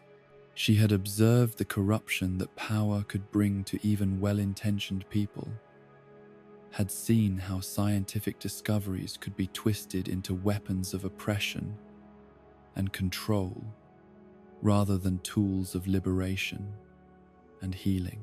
Late one night, Peggy made her way to the secure facility where the blood sample was being stored, using her security clearance and intelligence training to bypass the safeguards that protected humanity's last connection to Captain America. She stood for a long moment holding the vial, thinking about Steve and the values he had lived and died for, about the future he would have wanted, and the legacy he would have chosen to leave behind.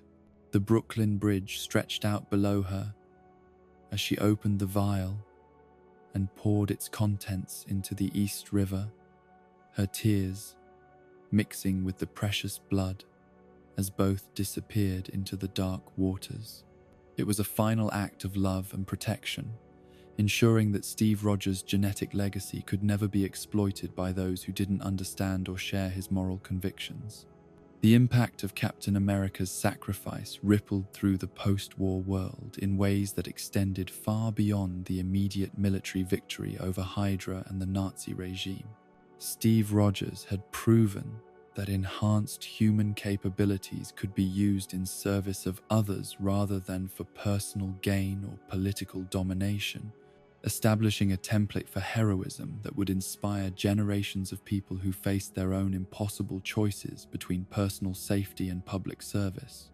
Howard Stark never forgot the man who had embodied everything noble about American ideals and scientific achievement, carrying forward Steve's memory in his own work as an inventor and industrialist. The technologies that Stark developed in the post-war years were influenced by his determination to use scientific progress for peaceful purposes rather than military domination, a philosophy that reflected Steve's example of using power to protect rather than to control. For Peggy Carter, Steve's memory became a guiding principle that shaped her subsequent career in intelligence and government service. She never married, never found another love that could match what she had briefly shared with Steve, but she channeled her feelings into a lifetime of service that honored his sacrifice through actions rather than words. The world that emerged from the Second World War was shaped in part by the example that Steve Rogers had provided, the demonstration that individual courage and moral conviction could triumph over seemingly insurmountable odds. Children who grew up hearing stories of Captain America's heroism carried forward values of service and sacrifice that influenced their own choices when they faced moral challenges in their adult lives. But perhaps most importantly, Steve Rogers' story provided hope during humanity's darkest hours, proof that ordinary people could become extraordinary when circumstances demanded it. The skinny kid from Brooklyn had shown that physical strength was less important than moral strength, that true power came from the willingness to sacrifice for others rather than from the ability to dominate and control. In the frozen depths of the North Atlantic, Steve Rogers lay suspended in ice that preserved not just his enhanced physique, but also his unshakable faith in human potential. The serum that flowed through his veins maintained his life functions at levels so low that they were undetectable by any technology available in 1945, creating a state of suspended animation that would preserve him far longer than anyone could have imagined. The aircraft that had carried Hydra's ultimate weapon to the bottom of the ocean had taken with it secrets and technologies that might have revolutionized human understanding of physics and engineering. The Tesseract-powered bombs that had threatened to destroy civilization were now buried beneath miles of icy water, their dangerous potential neutralized by the same sacrifice that had saved millions of lives. As the years passed and the world moved forward into an era of unprecedented technological and social change, the legend of Captain America grew larger and more inspiring with each retelling. Veterans who had served with Steve Rogers shared stories of his courage and leadership with their children and grandchildren, ensuring that his example would continue to influence new generations long after the specific circumstances of the Second World War had faded from living memory. The ice that held Steve Rogers in its embrace was more than just frozen water. It was a bridge between eras, a connection between the world that had created Captain America and the future that would eventually have need of his unique combination of enhanced abilities and unshakable moral conviction. Somewhere in the depths of the North Atlantic, America's greatest hero waited for the moment when his country and his world would call upon him once again to stand against the forces of darkness and despair. The dance that Steve had promised Peggy Carter would remain forever postponed, but the values and ideals that had brought them together would continue to influence the world in ways that neither of them could have imagined during their brief wartime romance. Love, sacrifice, courage, and hope. These were the gifts that Steve Rogers had given to humanity, and they would endure long after the specific details of his wartime service had become history rather than current events. The greatest tragedy of Steve Rogers' sacrifice was not his apparent death, but the loss of all the good he might have accomplished if he had lived to see the peace that his actions had helped to secure. The families he might have started, the lives he might have touched, the problems he might have solved. All of these possibilities were seemingly lost beneath the waves of the North Atlantic, casualties of a war that had demanded the ultimate price from its greatest hero. Yet even in apparent defeat, Steve Rogers had achieved a victory that transcended personal survival or individual achievement. He had proven that the human spirit could triumph over any adversary, that moral courage could overcome physical limitations, and that the willingness to sacrifice for others was the greatest strength any person could possess. These lessons would survive even if their teacher could not, providing guidance and inspiration for all who faced their own moments of testing in the years and decades to come.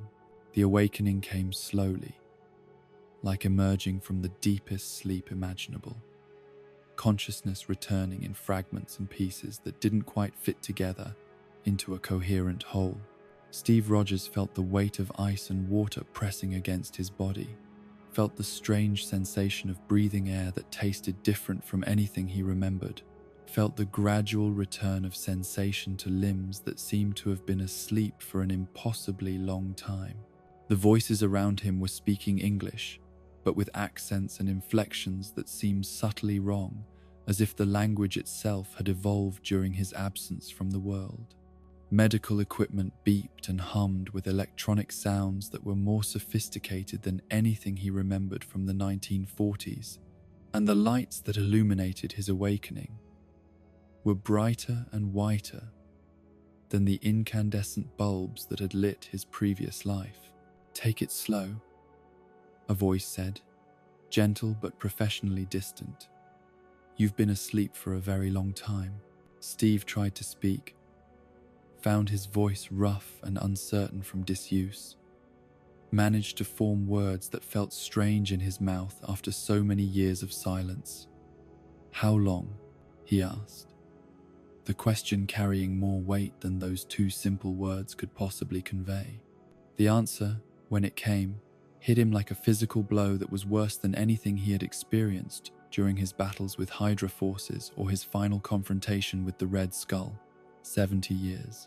7 decades during which the world had moved forward without him, during which everyone he had ever known and loved had grown old and died while he lay preserved in Arctic ice like some kind of scientific curiosity.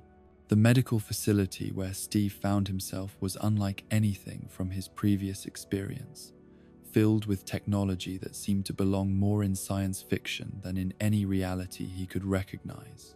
Computer screens displayed information in formats that made no sense to him, while medical monitoring devices tracked vital signs with precision that seemed almost magical compared to the crude instruments of 1945. The people who surrounded his awakening were kind and professional, but they looked at him with a mixture of awe and clinical curiosity that made him feel less like a person than like a fascinating specimen that had been retrieved from some distant archaeological site. They asked questions about his condition, ran tests to verify his identity and assess his physical status, and spoke about him in the third person, even when he was sitting right there listening to every word. Remarkable, one of the doctors murmured as he examined the results of Steve's blood work and physical assessments. 70 years in suspended animation, and his cellular structure shows no signs of deterioration. The super soldier serum appears to have preserved him in perfect condition. Steve listened to these discussions with growing unease, feeling like an outsider looking in on his own life. These people knew facts about his body and his condition that he didn't understand himself, had access to scientific knowledge and medical technology that made his own understanding of his enhanced physiology seem primitive and inadequate. The questions they asked him were reasonable and necessary, but they felt like an interrogation rather than a medical consultation. They wanted to know about the serum that had transformed him, about Dr. Erskine's research and the scientific principles behind his enhancement, about the details of his final mission and the crash that had apparently preserved him for 7 decades. "I had a date," Steve said when they asked him what he remembered most clearly from his final conscious moments before the crash. The words carried emotional weight that the medical personnel couldn't possibly understand, referring to promises made and futures that would never be realized, to a dance that had been postponed far longer than either participant could have imagined. The integration process that followed his awakening was designed to help Steve adjust to the 21st century, but it felt more like an elaborate form of culture shock therapy that highlighted everything he had lost rather than helping him find a place in this new world. The clothing they gave him was comfortable but unfamiliar, made from synthetic materials that felt strange against his skin. The food tasted different, processed and preserved in ways that changed textures and flavors he remembered from his previous life. The apartment they provided for him in New York City was clean and modern, filled with conveniences that would have seemed miraculous in 1945, but which now felt cold and impersonal compared to the modest rooms he had shared with his mother in Brooklyn. The refrigerator was larger than some apartments he had known, filled with foods from around the world that could be preserved indefinitely without spoiling. The television provided a window into the contemporary world, but it was a confusing and often overwhelming view of a society that had changed in ways he couldn't have imagined during his previous life. The news showed conflicts and crises that seemed both familiar and completely alien, while entertainment programming reflected cultural attitudes and social norms that were drastically different from anything he remembered. Steve spent his first weeks of freedom in a state of profound isolation, surrounded by people who were eager to help him adjust, but who couldn't possibly understand the depth of his displacement. He was a man out of time in the most literal sense possible, carrying memories and experiences from a world that had disappeared while he slept beneath the Atlantic ice. The physical changes in New York City were immediately apparent and deeply disorienting. The Brooklyn neighborhood where he had grown up had been transformed by urban renewal and economic development, his childhood landmarks replaced by buildings and businesses that bore no resemblance to the places that lived in his memory. The apartment building where he had lived with his mother was gone, replaced by a modern structure that housed more people in less space than the old tenement had ever accommodated. But it was the social and cultural changes that proved most difficult to navigate. The informal hierarchies and social expectations that had governed relationships in 1945 had been completely transformed, replaced by customs and protocols that seemed both more complex and more casual than anything he remembered. People spoke differently, dressed differently, and related to each other in ways that reflected decades of social evolution that had occurred during his absence. The file that SHIELD provided him contained information about the fates of people who had been important in his previous life, but reading these clinical summaries felt like attending a series of funerals for people who had died while he wasn't paying attention. Howard Stark had lived to see the dawn of the computer age, building a business empire that had made him one of the most influential inventors and industrialists of the 20th century. The Howling Commandos had returned from the war and built families and careers, living full lives that extended decades beyond Steve's last memories of them. But it was the information about Peggy Carter that affected him most deeply. She had survived the war and built a distinguished career in intelligence and government service, never marrying but dedicating her life to causes that reflected the values she had shared with Steve during their brief wartime relationship. The file included photographs from different periods of her life, showing her aging with grace and dignity, while maintaining the strength and determination that had made her such an effective partner during the war. The notation at the end of Peggy's file hit Steve like a physical blow. Subject currently residing at Riverview Retirement Home, Washington, D.C., diagnosed with advanced dementia, lucid intervals becoming increasingly rare. The woman who had been his closest confidant and deepest love was still alive, but the mind that had made her so remarkable was failing just when Steve had finally returned to find her. Steve's first visit to the retirement home was both a reunion and a goodbye, a chance to see Peggy again, but also a painful reminder of all the years they had lost while he lay frozen beneath the Atlantic. She was sitting by a window when he found her, her hair white with age, but her posture still reflecting the military bearing that had made her such a formidable presence during the war. When she looked up and saw him standing in the doorway of her room, her face transformed with recognition and joy that made Steve's heart ache with the intensity of emotions he had been holding back since his awakening. For a moment, it was as if no time had passed at all, as if they were still the young people who had fallen in love during the darkest days of World War II. "Steve," she said, her voice carrying the same warmth and affection he remembered from their radio conversations during his final mission. "You're alive. You came back." Steve sat beside her and took her hands in his, marveling at how small and fragile they seemed compared to his memories of her strength and capability. "I promised you a dance," he said, his voice rough with emotions he had been suppressing since his awakening. Peggy smiled with the radiance that had made her so captivating during their wartime courtship, but there was also confusion in her eyes as she tried to reconcile his unchanged appearance with the decades that had passed since she had last seen him. "The war ended so long ago," she said, her voice reflecting the disorientation that came with her failing memory.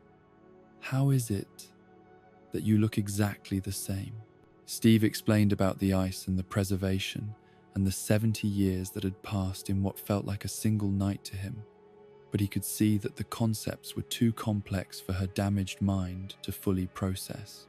What mattered was that they were together again, even if only briefly, even if the reunion came decades too late to build the life they had once dreamed of sharing. The conversations that followed were precious beyond measure, opportunities to share memories and feelings that had been interrupted by his apparent death so many years before. Peggy told him about her career and the work she had done to build the intelligence agencies that had grown out of the wartime organizations where they had first met. She spoke about the changes she had witnessed in the world, about the progress and setbacks that had marked the decades since the war's end. But the most painful aspect of their reunion was watching Peggy's confusion, as her dementia made it difficult for her to maintain coherent conversations or remember details from one visit to the next. Sometimes she would recognize him immediately, and they would talk for hours about their shared memories from the war. Other times, she would look at him with polite bewilderment, unsure of who he was, or why this young man was visiting her with such obvious affection. The visits became a regular part of Steve's routine, a connection to his past that helped anchor him in a world that often felt completely alien to his experience and understanding. Even when Peggy couldn't remember their previous conversations, even when she seemed confused about his identity or the nature of their relationship, her presence provided comfort and continuity that he couldn't find anywhere else in the 21st century. During his periods of adjustment, Steve found himself drawn to activities that connected him to the person he had been before the transformation and the war had changed his life so dramatically. He returned to drawing and sketching, skills that had remained intact despite his long absence from the world. His artistic abilities provided both solace and a means of processing the overwhelming changes he was experiencing. The coffee shop where he often sat to draw had become a regular refuge, a place where he could observe the contemporary world without feeling pressure to actively participate in it. The waitresses were friendly but respectful of his obvious desire for solitude, bringing him coffee and leaving him alone with his sketch pad and his thoughts about the world that had grown up around him during his absence. "You know, we have wireless internet if you'd like to use it," one of the younger waitresses offered during one of his sketching sessions, gesturing toward a device that he assumed was some kind of computer terminal. "Is it free?" Steve asked, thinking that she might be referring to some kind of radio service that required payment or subscription. "It's wireless," she repeated, looking at him with the kind of patient confusion that he had learned to recognize in people who were trying to help him navigate aspects of modern life that everyone else took for granted. Steve nodded politely and returned to his drawing, adding another interaction to his growing collection of reminders about how much the world had changed during his absence.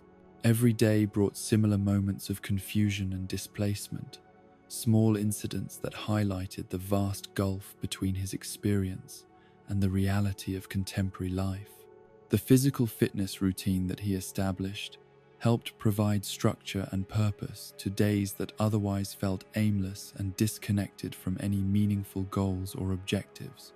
The boxing gym where he worked out was one of the few places where he felt truly comfortable, surrounded by equipment and activities that hadn't changed dramatically since his youth in Brooklyn.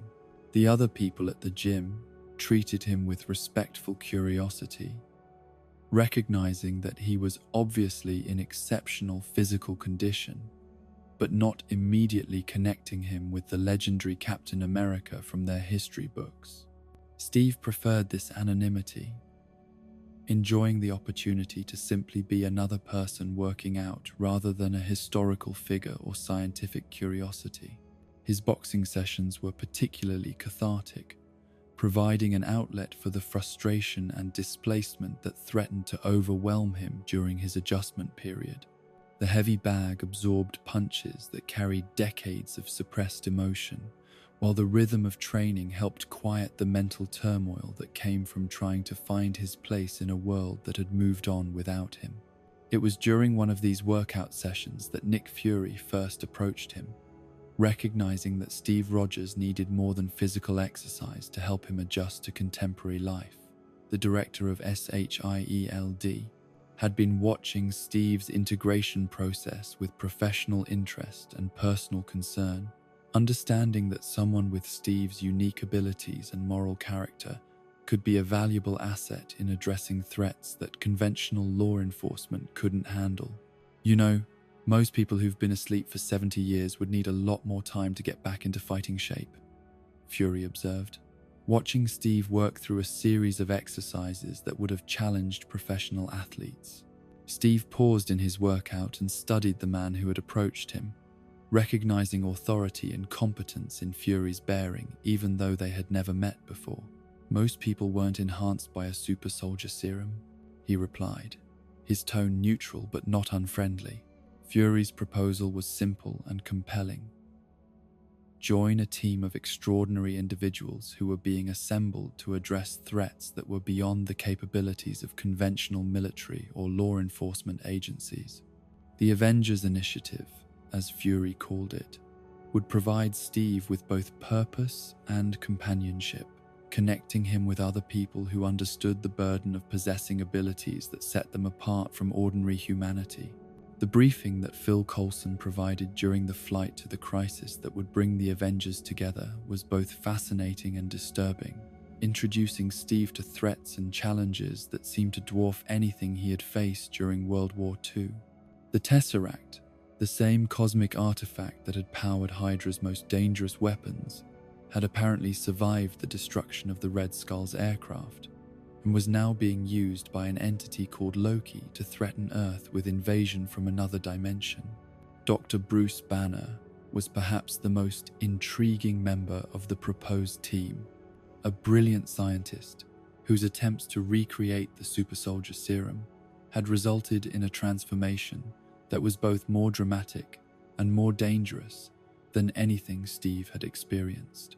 Banner's story served as a cautionary tale about the risks of scientific experimentation, but it also demonstrated that even the most tragic circumstances could be overcome through determination and moral character. The Hulk represented everything that Steve might have become if the super soldier serum had amplified different aspects of his personality, a being of tremendous physical power but limited self-control, who struggled to use his abilities constructively rather than destructively. Banner's ongoing battle to control his transformation reflected the same kind of moral struggle that Steve had faced when learning to use his enhanced abilities responsibly. Tony Stark proved to be the most challenging member of the team for Steve to understand and work with, representing a personality and worldview that seemed to contradict everything Steve had learned about leadership and teamwork during his military service. Stark was brilliant, wealthy, and supremely confident in his own abilities, but he also seemed to lack the selfless dedication that Steve considered essential for effective service to others.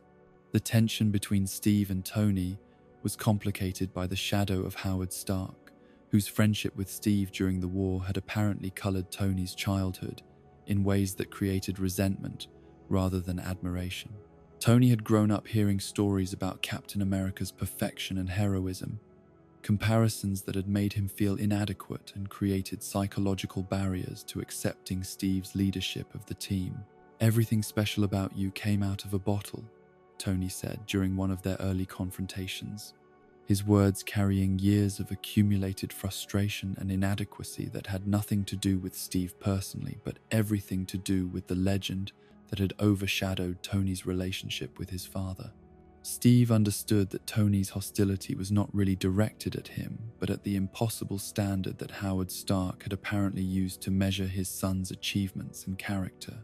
The irony was that Steve had always looked up to Howard as someone who had used his intelligence and resources to help others, exactly the kind of person that Tony had apparently become despite his resentment about his father's hero worship. The crisis that brought the Avengers together for the first time was both a test of their individual abilities and a lesson in the importance of teamwork and cooperation. Loki's invasion of Earth required responses that no single hero could provide, forcing Steve to work with people whose methods and motivations were very different from his own, but whose fundamental commitment to protecting innocent people created common ground for collaboration. The Battle of New York was unlike anything Steve had experienced during World War II, featuring enemies and weapons that defied conventional military tactics and strategies. The Chitauri invasion force possessed technology that was centuries ahead of anything Earth could field against them, while their numbers seemed virtually limitless, and their willingness to cause civilian casualties was absolute. Leading the Avengers in combat required Steve to adapt his tactical knowledge to circumstances that bore little resemblance to anything he had learned during his previous military service. The team members each possessed unique abilities that had to be coordinated and directed toward common objectives. While the urban environment created challenges and opportunities, that were completely different from the European battlefields where he had developed his leadership skills. The moment when the Avengers finally began functioning as a true team, rather than a collection of individual heroes, was both professionally satisfying and personally meaningful for Steve.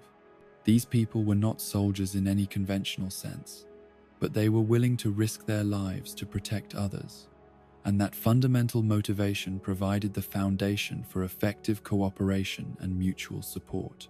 Thor's presence on the team was particularly significant for Steve, representing the first evidence he had encountered that the universe contained civilizations and forms of life that were far more advanced than anything Earth had produced. The Asgardians' casual references to other worlds and other forms of life expanded Steve's understanding of his place in a cosmos that was apparently much larger and more complex than he had previously imagined. The successful defense of New York City against the Chitauri invasion provided Steve with his first sense of genuine accomplishment since awakening from the ice, proof that his abilities and experience could still be valuable in protecting innocent people from threats beyond their ability to comprehend or resist. The cheers and gratitude of the civilians who had been saved during the battle reminded him of why he had chosen to become Captain America in the first place.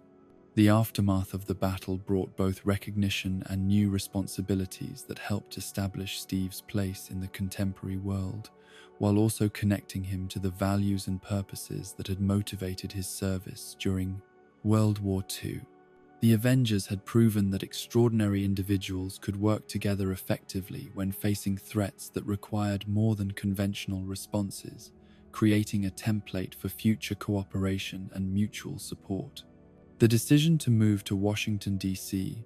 reflected Steve's desire to continue serving his country while also finding ways to use his abilities constructively during peacetime. The nation's capital provided opportunities for both formal military service and the kind of specialized missions that could make use of his unique combination of enhanced physical capabilities and tactical experience. The transition from wartime hero to peacetime protector required adjustments that went beyond simply learning to use contemporary technology and social customs.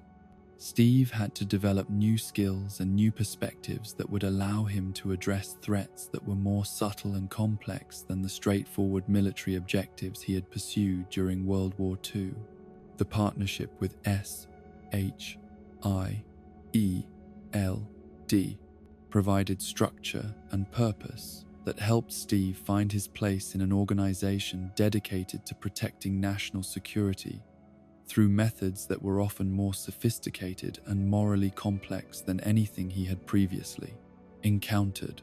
The missions he undertook during this period helped him develop confidence in his ability to function effectively in the contemporary world while maintaining the moral principles that had always guided his actions. Working with Natasha Romanoff proved to be both professionally rewarding and personally educational, introducing Steve to approaches to problem-solving and conflict resolution that were very different from his previous military experience.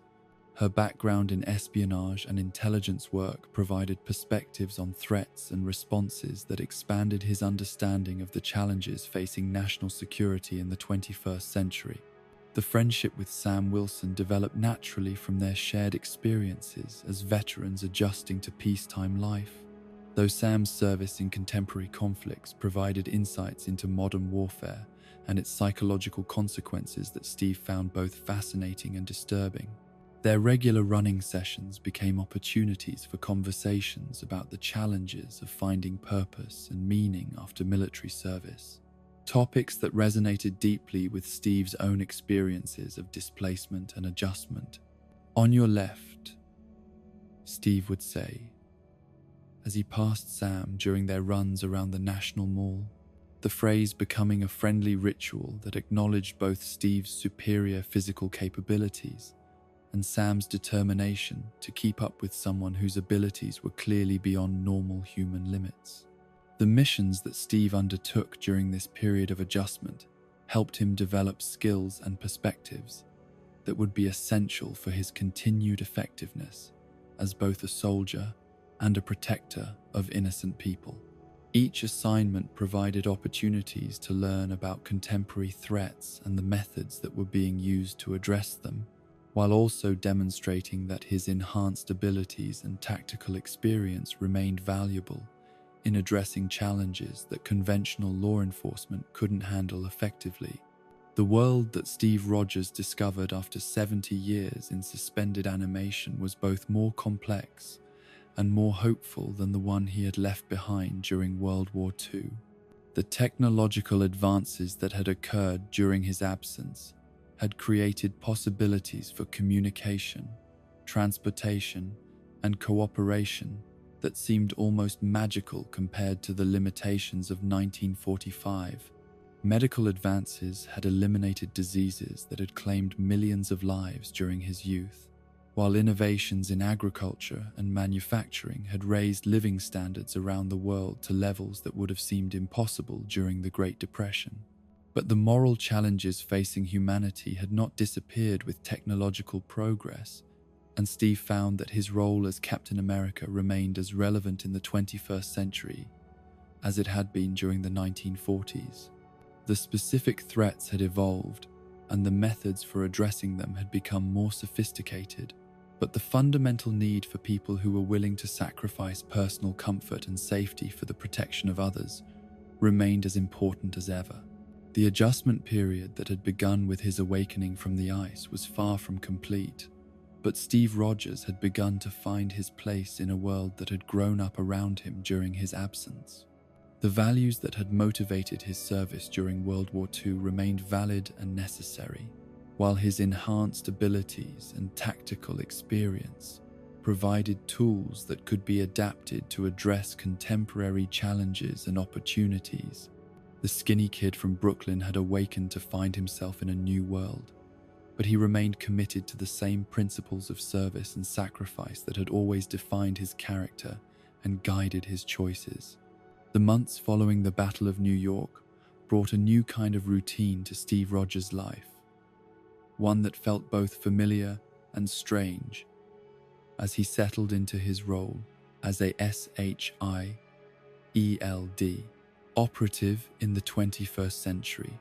The missions were more varied and complex than anything he had undertaken during World War II, requiring not just physical capabilities and tactical thinking, but also an understanding of contemporary geopolitics and technological warfare that stretched far beyond his previous experience.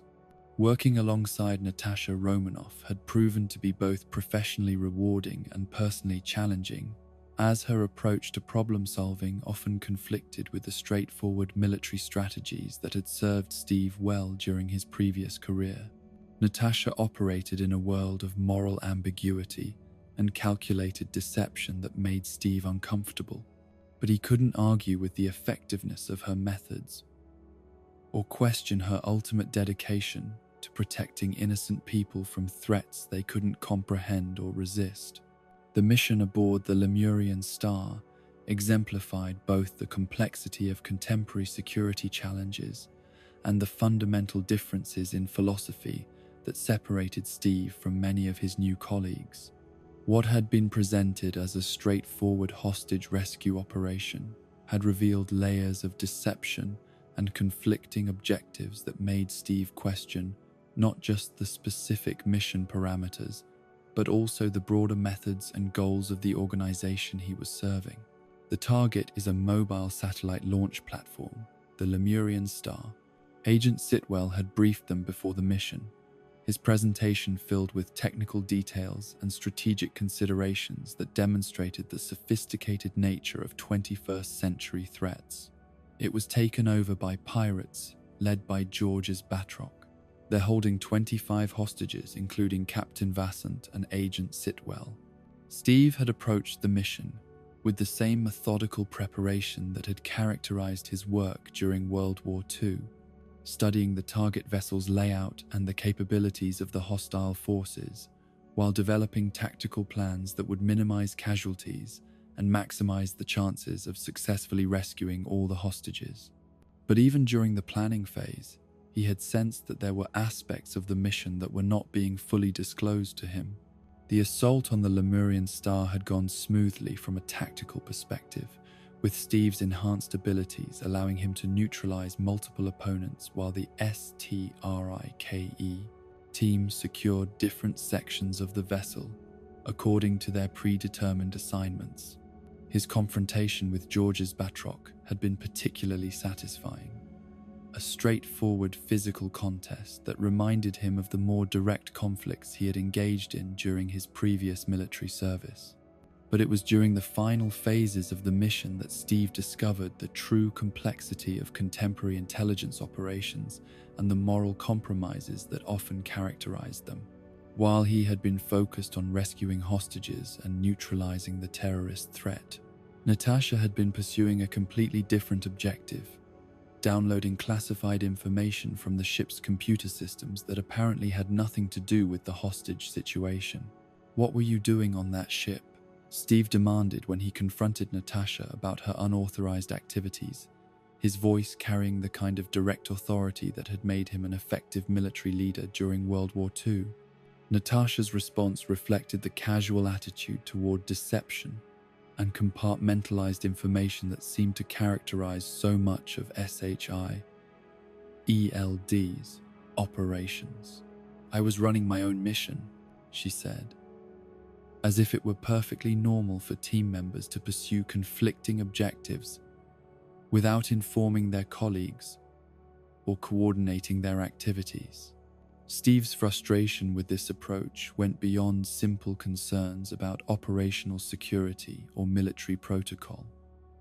The lack of transparency and trust that characterized so many SHIELD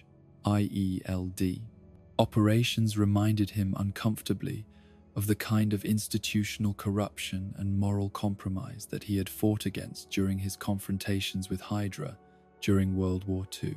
The meeting with Nick Fury that followed the Lemurian Star mission brought Steve face to face with the philosophical differences that separated his approach to security and service from the methods that had become standard practice in contemporary intelligence operations. Fury's office in the Triskelion was a monument to technological sophistication and global surveillance capability, filled with screens and communication systems that could monitor threats and coordinate responses on a scale that would have seemed impossible during the 1940s. "This is Project Insight," Fury explained, gesturing toward displays that showed the massive helicarriers that represented SHIELD's latest advancement in preemptive threat assessment and response. 3 next-generation helicarriers sync to a network of targeting satellites that can read a terrorist's DNA before he steps out of his spider hole.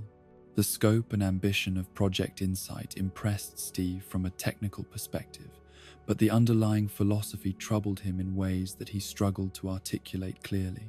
The idea of using advanced surveillance technology to identify and eliminate threats before they could act seemed to represent a fundamental shift away from the reactive defense of innocent people towards something that felt more like preemptive judgment and execution. "I thought the punishment usually came after the crime," Steve said, his concern reflecting both his personal moral convictions and his broader understanding of the legal and ethical principles that were supposed to govern democratic societies. Fury's response revealed the kind of pragmatic cynicism that seemed to characterize so much of contemporary security thinking, an acceptance of moral compromise that justified extreme methods through appeals to the magnitude of potential threats. "We can't afford to wait," he said, his tone carrying the weight of someone who had seen too many innocent people die while authorities followed legal procedures and constitutional restrictions. But Steve's objections went deeper than concerns about legal procedures or constitutional rights. His experience during World War II had taught him that the most dangerous enemies were often those who justified evil actions through appeals to greater good, who convinced themselves that their superior wisdom and moral authority gave them the right to make life and death decisions for other people without their knowledge or consent. "This isn't freedom," Steve said, his words carrying the conviction of someone who had fought and nearly died to protect the principles that Fury's methods seemed to violate. "This is fear."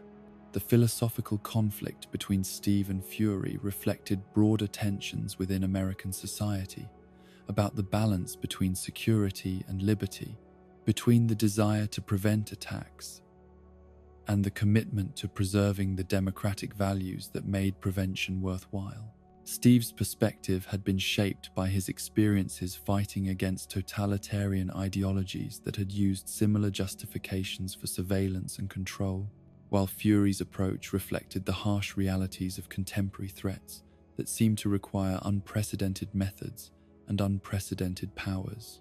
The visit to the Smithsonian's Captain America exhibit provided Steve with an opportunity to reflect on his own legacy and the ways that his wartime service was being remembered and interpreted by subsequent generations. The museum display was impressive and comprehensive, featuring artifacts and information from his military career that had been carefully preserved and presented to educate visitors about the sacrifices made by the greatest generation in defense of freedom and democracy. But walking through the exhibit also felt surreal and disconnected from Steve's actual memories and experiences, as if he were observing someone else's life that had been sanitized and simplified for public consumption. The complex moral challenges and personal costs of his wartime service had been reduced to inspiring narratives about courage and patriotism that missed much of the nuance and difficulty that had actually characterized his experiences. The section devoted to Bucky Barnes was particularly painful for Steve to observe, featuring photographs and information about his childhood friend that emphasized his heroic service and tragic death, without conveying any sense of the person Bucky had actually been, or the relationship that had meant so much to both of them. The display made Bucky seem like a symbol rather than a human being, a representative of all the young men who had died in service to their country, rather than the specific individual whose loss had shaped Steve's understanding of sacrifice and responsibility. It was during this museum visit that Steve first encountered the elderly man, who would later prove to be so significant to his understanding of contemporary threats and challenges. The veteran was sitting on a bench near the exhibit, studying the displays with the kind of intense attention that suggested personal connection rather than casual interest. "I knew them both," the man said when he noticed Steve's obvious emotional response to the Bucky Barnes display. "Served with the 107th. Hell of a thing. What happened to Barnes? Rogers too, for that matter. Both gone too soon." Steve found himself drawn into conversation with the veteran, whose memories of the war provided perspectives that were missing from the official museum narratives. This man had been there during some of the battles that Steve remembered clearly, had witnessed events that were now preserved only in historical records and the fading memories of the few survivors who remained alive to bear witness. The visit to Peggy Carter at the retirement home that followed his museum trip provided both comfort and heartbreak, as her declining condition made their conversations increasingly difficult and painful to navigate. The woman who had been his closest confidant and deepest love during the war was still present in brief moments of lucidity, but those moments were becoming rarer and more precious as her dementia progressed. "You're alive," Peggy said during one of her clearer moments, her voice filled with joy and wonder that made Steve's heart ache with the intensity of emotions he had been carrying since his awakening from the ice. "You came back." But even during their most coherent conversations, Steve could see the confusion and disorientation that clouded Peggy's understanding of current events and recent developments. She would sometimes speak about their wartime experiences as if they had happened yesterday, while completely forgetting conversations they had shared during his previous visits to the retirement home. The personal pain of watching Peggy's decline was compounded by his growing concerns about the direction of SHIELD and the methods being employed to address contemporary security threats. The organization that claimed to be protecting freedom and democracy seemed to be adopting approaches that violated the very principles they were supposed to defend, using surveillance and preemptive action in ways that reminded Steve uncomfortably of the totalitarian methods he had fought against during World War II. It was during one of his routine visits to see Peggy that Steve's world began to collapse in ways that he could never have anticipated or prepared for. Nick Fury's appearance at his apartment, bleeding from gunshot wounds and carrying urgent warnings about threats within SHIELD itself, marked the beginning of revelations that would challenge everything Steve thought he understood about the organization he had been serving and the people he had trusted with his life. "Don't trust anyone," Fury whispered as he pressed a USB drive into Steve's hand, his voice carrying the urgency of someone who knew his time was running out. The director of SHIELD, the man who had recruited Steve into contemporary service and provided him with purpose and direction in the 21st century, was apparently dying in Steve's living room while warning him about enemies within their own organization. The attack that followed was unlike anything Steve had experienced since awakening from the ice, featuring opponents who possessed capabilities and equipment that seemed impossibly advanced, even by contemporary standards. The Winter Soldier moved with speed and precision that matched Steve's own enhanced abilities, while his metal arm provided strength that could catch and hold Captain America's shield, something that no ordinary human being should have been able to accomplish.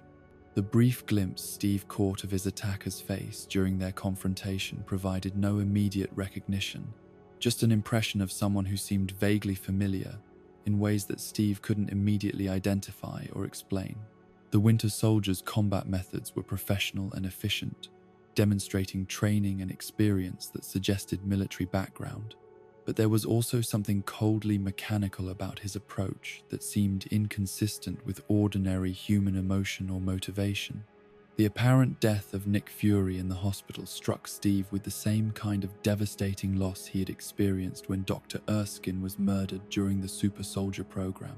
Here was another mentor and father figure taken away by enemies who seemed to understand exactly how to inflict maximum psychological damage along with their physical attacks. But it was Natasha's reaction to Fury's death that began to reveal the true complexity of the situation they were facing. Her emotional response seemed genuine and deeply felt, suggesting that despite her professional detachment and casual approach to deception, she had formed real personal attachments to the people she worked with and cared deeply about their welfare and safety. "Most of the intelligence community doesn't believe he exists," Natasha explained when Steve pressed her for information about the Winter Soldier and the threat he represented. "The ones that do call him the Winter Soldier, he's credited with over 24 assassinations in the last 50 years. The scope of the Winter Soldier's apparent career as an assassin was staggering, suggesting operational capabilities and organizational support that went far beyond anything a single individual could achieve independently.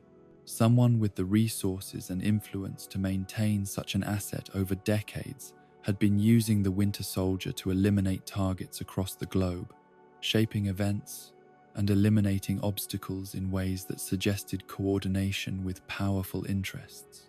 The attack at the hospital and Steve's subsequent designation as a fugitive from SHIELD brought home the reality that the organization he had been serving was apparently compromised at the highest levels by enemies whose agenda conflicted fundamentally with the values and objectives that Steve thought he had been supporting. The agents who had been his colleagues and allies were now hunting him as a traitor, following orders from superiors whose loyalty was apparently to causes that Steve couldn't identify or understand.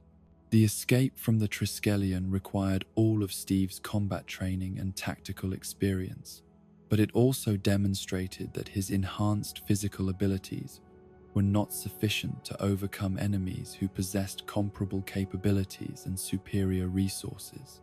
The STRIKE team that pursued him through the building had been trained specifically to counter his advantages, using equipment and tactics designed to neutralize super soldiers rather than ordinary opponents. The revelation that the STRIKE team members were Hydra agents operating within SHIELD came as a devastating psychological blow that challenged everything Steve thought he understood about the progress that had been made since World War II.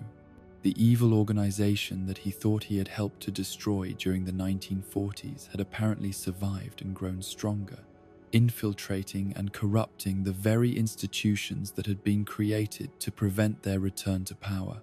"Hail Hydra," Agent Rumlow whispered as he prepared to kill Steve in the elevator, the phrase carrying exactly the same malevolent significance that it had possessed when Steve first heard it from the lips of Dr. Erskine's assassin so many years before. The elevator fight that followed was both a tactical challenge and a symbolic confrontation between everything Steve represented and the institutional corruption that had apparently been growing around him without his knowledge or awareness. Each STRIKE team member who revealed their Hydra allegiance was another betrayal, another reminder that the enemies he thought he had defeated during World War II had been working patiently and systematically to achieve their goals through infiltration rather than direct confrontation. The partnership with Sam Wilson that developed during Steve's time as a fugitive provided both practical assistance and emotional support that helped him navigate the complex challenges of fighting enemies who had turned his own organization against him. Sam's military background and his experience with contemporary security challenges made him an ideal ally for someone who needed to understand both the tactical situation and the broader implications of Hydra's infiltration of SHIELD. "So you're seriously telling me that Nazi super spies have been secretly running the American government since the 1940s? Sam asked when Steve explained the situation they were facing, his tone reflecting the kind of incredulous disbelief that seemed like the only rational response to such extraordinary revelations. But Sam's military training and his personal loyalty to Steve made him willing to accept even the most incredible explanations when they were supported by evidence and when they came from someone whose character and judgment he trusted completely. The decision to join Steve's fight against Hydra was not made lightly, but it reflected the same kind of moral courage that had originally drawn Sam into military service and peacekeeping operations. The investigation that Steve, Natasha, and Sam conducted into Hydra's infiltration of SHIELD revealed the staggering scope of the conspiracy they were facing, and the decades of patient planning that had gone into achieving positions of power and influence within American security institutions. Project Paperclip, the post-war program that had brought Nazi scientists to America, had apparently provided Hydra with opportunities to establish themselves within the government and intelligence communities where they could work to achieve their goals through manipulation rather than direct confrontation. The bunker beneath Camp Lehigh, the same facility where Steve had undergone his transformation into Captain America, contained the technological remnants of Hydra's early attempts to establish themselves in America and the evidence of decades of planning and preparation for the moment when they would be strong enough to reveal themselves and implement their ultimate objectives. The preserved consciousness of Dr. Arnim Zola, speaking through primitive computer systems that had been maintained in the bunker since the 1970s, provided Steve with his first full understanding of how completely he had been manipulated and deceived by enemies who had been planning their revenge since his apparent death during World War II. "We are everywhere," Zola's electronic voice announced with the same arrogant confidence that had characterized his work as the Red Skull's chief scientist during the war. "You were so focused on saving the world that you forgot to save yourself. History does not repeat, but it does rhyme." The revelation that Hydra had been responsible for many of the major conflicts and crises of the past 70 years was almost too enormous for Steve to comprehend fully. The organization had been manipulating events and eliminating obstacles to create the conditions that would allow them to seize control of global security apparatus and implement their vision of order through fear and surveillance. But it was Zola's final revelation that struck Steve with devastating personal impact. The Winter Soldier, the mysterious assassin who had been responsible for so many deaths over the decades, was apparently not a stranger at all, but rather someone whose identity would challenge everything Steve thought he understood about loss, loyalty, and the possibility of redemption. The escape from the bunker, as it was destroyed by Hydra missiles, required all of Steve's protective instincts and tactical abilities, but it also demonstrated the scope of resources and planning that their enemies possessed. Hydra was prepared to eliminate anyone who discovered their secrets, including Captain America himself, and they had the technology and personnel to make such eliminations look like accidents or coincidences. The confrontation with the Winter Soldier on the highway was both a tactical engagement and a personal reckoning that Steve had been avoiding since his first glimpse of the assassin's face during the attack on Nick Fury.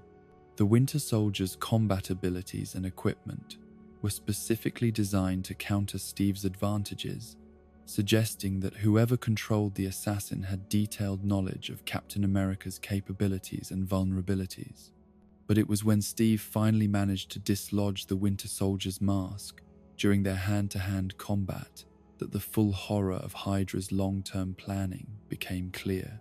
The face that stared back at him was older and more weathered than he remembered, marked by decades of experiences that Steve couldn't imagine, but it was unmistakably the face of James Buchanan Barnes, the childhood friend whose death had motivated so much of Steve's wartime service and whose memory had sustained him through his adjustment to the 21st century. "Bucky?" Steve whispered, the name carrying 7 decades of grief, guilt, and desperate hope that somehow his oldest friend had survived the fall from the train that had apparently killed him during their final mission together.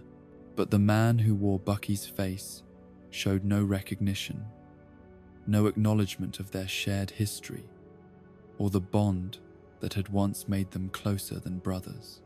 The Winter Soldier stared at Steve with the kind of cold professionalism that suggested training and conditioning designed to eliminate human emotion and personal attachment in favor of mechanical obedience to orders. The psychological impact of discovering that Bucky was alive but had been turned into Hydra's primary assassin was almost too devastating for Steve to process, while still maintaining his ability to function tactically. His oldest friend, the person whose loyalty and support had sustained him throughout his youth and military service, had been enslaved by their enemies and used as a weapon against everything they had fought for during World War II. The capture and interrogation that followed provided Steve with his first opportunity to try to reach through the conditioning and programming that had turned Bucky Barnes into the Winter Soldier. But it also revealed the extent of the psychological damage that had been inflicted during decades of brainwashing and memory suppression. "You're my mission," Bucky said when Steve tried to appeal to their shared memories and their childhood friendship, his voice carrying none of the warmth and humor that had characterized his personality during their youth in Brooklyn. Steve's refusal to fight back against Bucky during their subsequent confrontations reflected both his personal loyalty and his desperate hope that somewhere beneath the Winter Soldier's conditioning remained the friend who had once promised to be with him to the end of the line. Even when Bucky was trying to kill him, even when continued resistance seemed hopeless, Steve could not bring himself to use his full capabilities against someone who had meant so much to him for so much of his life.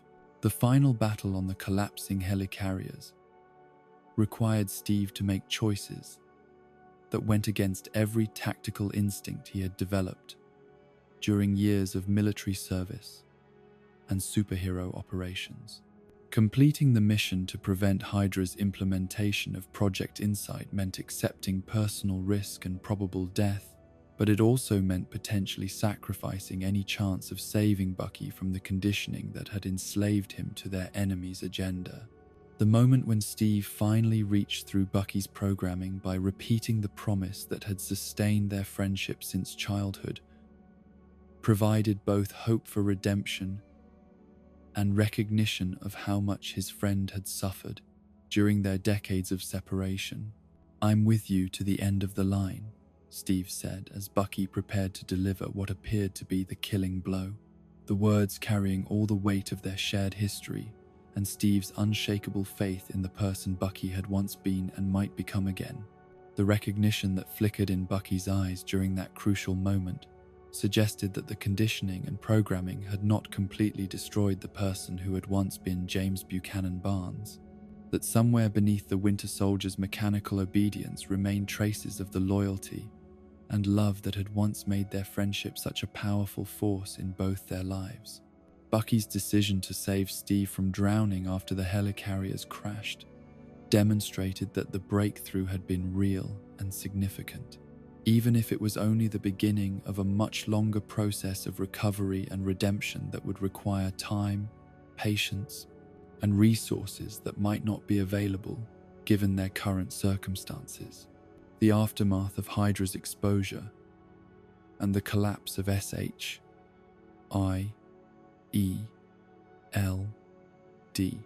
left Steve facing a future that was uncertain in ways that reminded him of his awakening from the ice.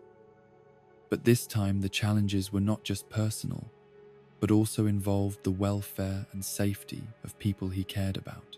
Bucky had disappeared again, apparently struggling with memories and programming that made normal relationships impossible, while the broader implications of Hydra's infiltration of American security institutions remained to be addressed. The friendship with Sam Wilson that had developed during their fight against Hydra provided both personal support and professional partnership that helped Steve navigate the complex challenges of operating without institutional backing or official authority. Sam's decision to join Steve's search for Bucky reflected the same kind of loyalty and moral courage that had characterized Steve's best relationships throughout his life. The revelation that institutional corruption could reach so deeply into organizations dedicated to protecting innocent people had shaken Steve's faith in formal authority structures, but it had also demonstrated the continued importance of personal relationships and individual moral character in addressing challenges that were too complex for any single institution to handle effectively. The Winter Soldier crisis had tested everything Steve thought he understood about friendship, loyalty, and the possibility of redemption, while also revealing that the enemies he had fought during World War II remained active and dangerous in ways that required constant vigilance and continued resistance. The skinny kid from Brooklyn had awakened from the ice to discover that his greatest personal loss had been transformed into his most dangerous contemporary threat. But he had also learned that love and loyalty could survive even the most systematic attempts to destroy them through conditioning and manipulation. The months following the collapse of SHIELD and the exposure of Hydra's decades-long infiltration brought both freedom and uncertainty to Steve Rogers' life in ways that reminded him of his earliest days adjusting to the 21st century. Without the institutional structure and official authority that had defined his role since awakening from the ice, Steve found himself operating as part of what the media had dubbed the Secret Avengers, a loose coalition of enhanced individuals who worked to address threats that fell between the cracks of conventional law enforcement and military response. The new Avengers facility that Tony Stark had constructed in upstate New York represented both progress and change in ways that reflected the team's evolution from an emergency response to Loki's invasion into something more permanent and comprehensive. The building was a marvel of contemporary architecture and advanced technology, designed to accommodate the unique needs and capabilities of individuals whose abilities far exceeded normal human limitations, while also providing the kind of sophisticated support systems necessary for global peacekeeping operations. Steve's role as leader of the new Avengers roster came naturally from his military experience and his demonstrated ability to coordinate diverse personalities and capabilities toward common objectives. But it also required him to adapt his leadership style to work with individuals whose backgrounds and motivations were very different from the soldiers he had commanded during World War II. The new team members each brought unique perspectives and challenges that had to be understood and accommodated if they were going to function effectively as a unit. Wanda Maximoff's presence on the team was particularly complex, given her recent history as an adversary who had used her probability-altering abilities against the Avengers during the Ultron crisis. Her transformation from enemy to ally reflected the kind of moral complexity that Steve had encountered repeatedly since awakening in the modern era, situations where individuals who had made destructive choices were given opportunities for redemption and service to causes larger than their personal grievances. The training sessions that Steve conducted with Wanda revealed both her tremendous potential as a force for good and the psychological trauma that made her abilities unpredictable and sometimes dangerous to those around her. Her powers were tied to emotional states in ways that made traditional military discipline and tactical training insufficient for helping her achieve the kind of reliable control that would be necessary for effective service in tame, high-stakes situations. "You have incredible abilities," Steve told her during one of their training sessions, his voice carrying the same kind of patient encouragement that he had once used to help weaker members of the Howling Commandos develop confidence in their capabilities. But with great power comes the responsibility to use it wisely and safely, not just for the people you're trying to protect, but for your teammates who are counting on you to maintain control when things get difficult. Wanda's response reflected the kind of emotional vulnerability that Steve recognized from his own experiences adjusting to enhanced capabilities and the moral weight that came with them. "Sometimes I can feel everyone's fear," she said, her accent carrying traces of the Sokovian childhood that had been destroyed by conflicts she was too young to understand or influence. "They're afraid of what I might do, even when I'm trying to help them." The challenge of helping Wanda integrate her abilities with the team's tactical requirements was complicated by the broader public perception of enhanced individuals and the growing political pressure for some kind of governmental oversight or control of superhero activities.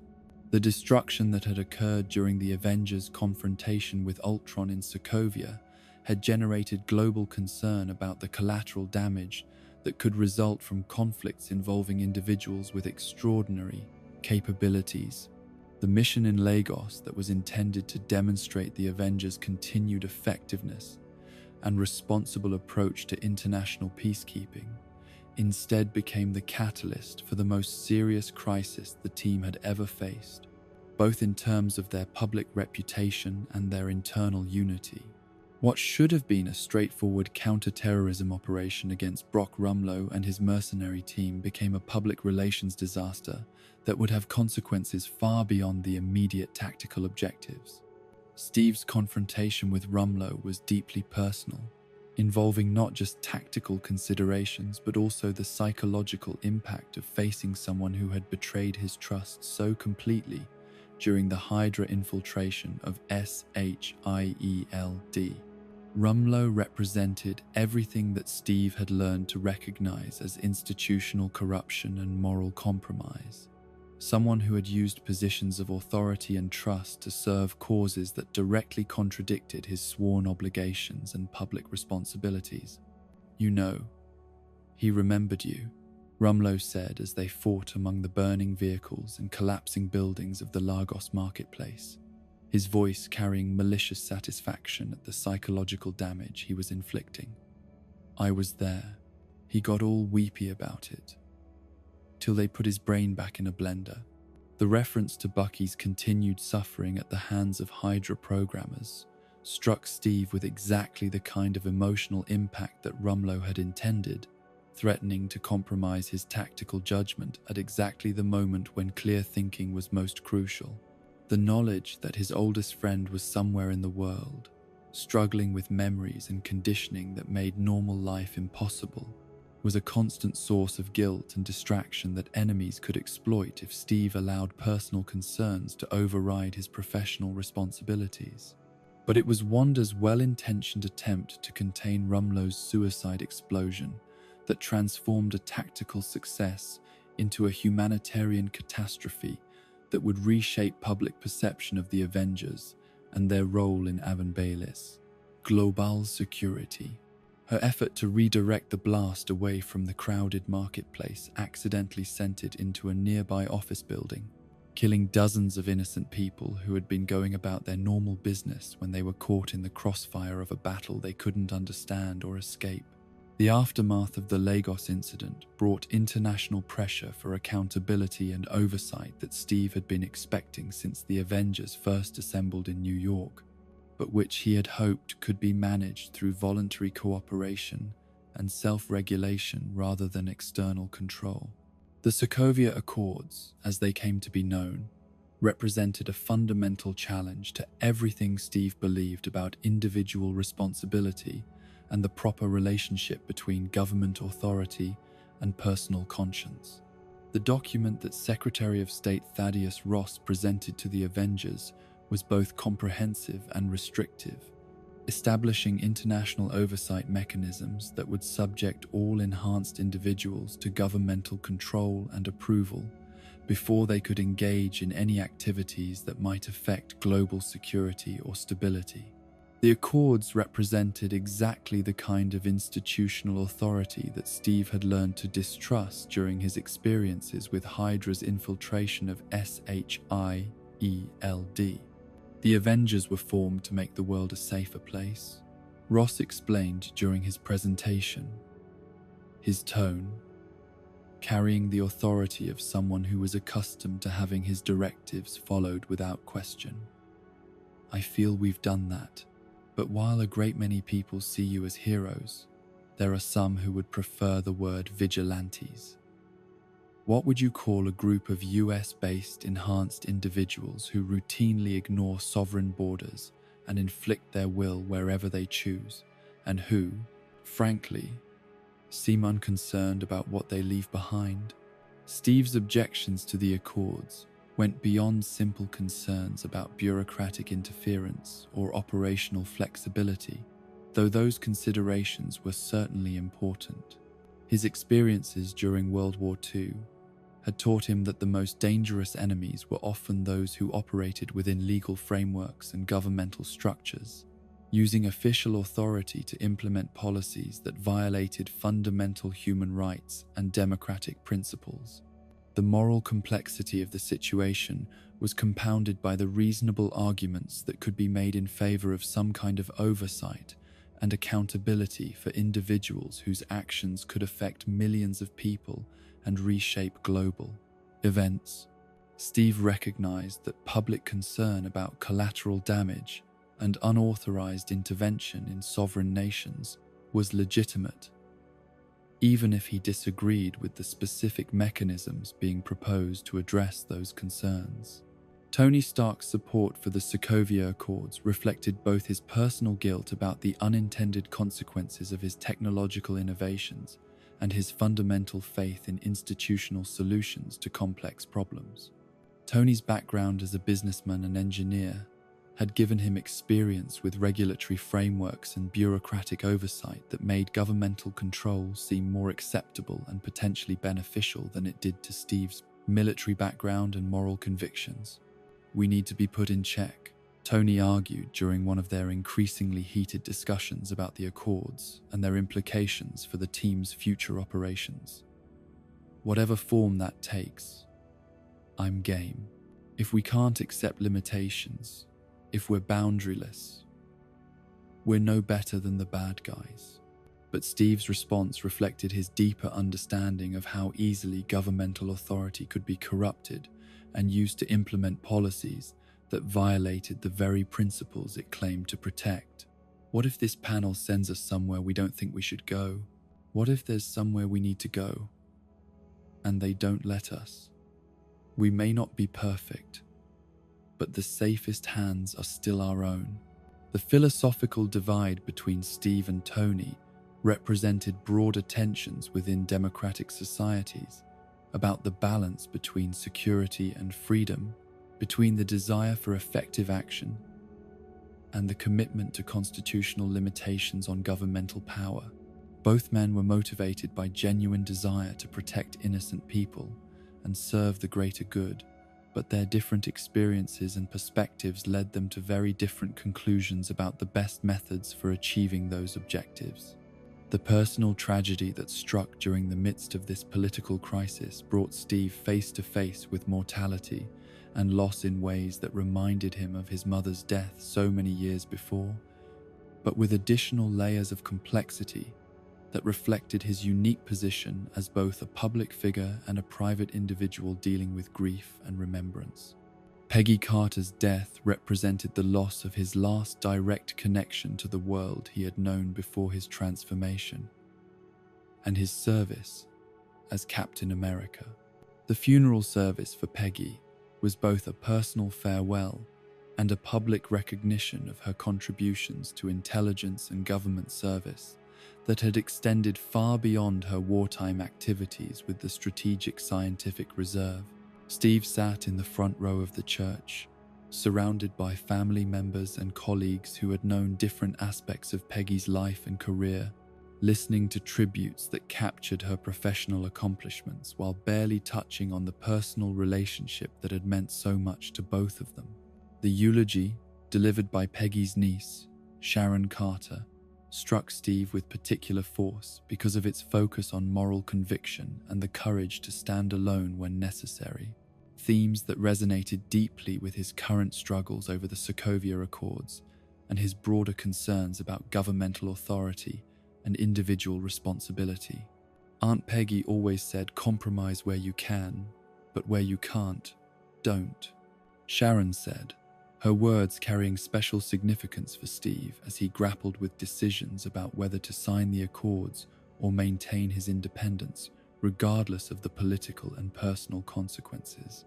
Even if everyone is telling you that something wrong is something right, even if the whole world is telling you to move, it is your duty to plant yourself like a tree, look them in the eye, and say, "No, you move."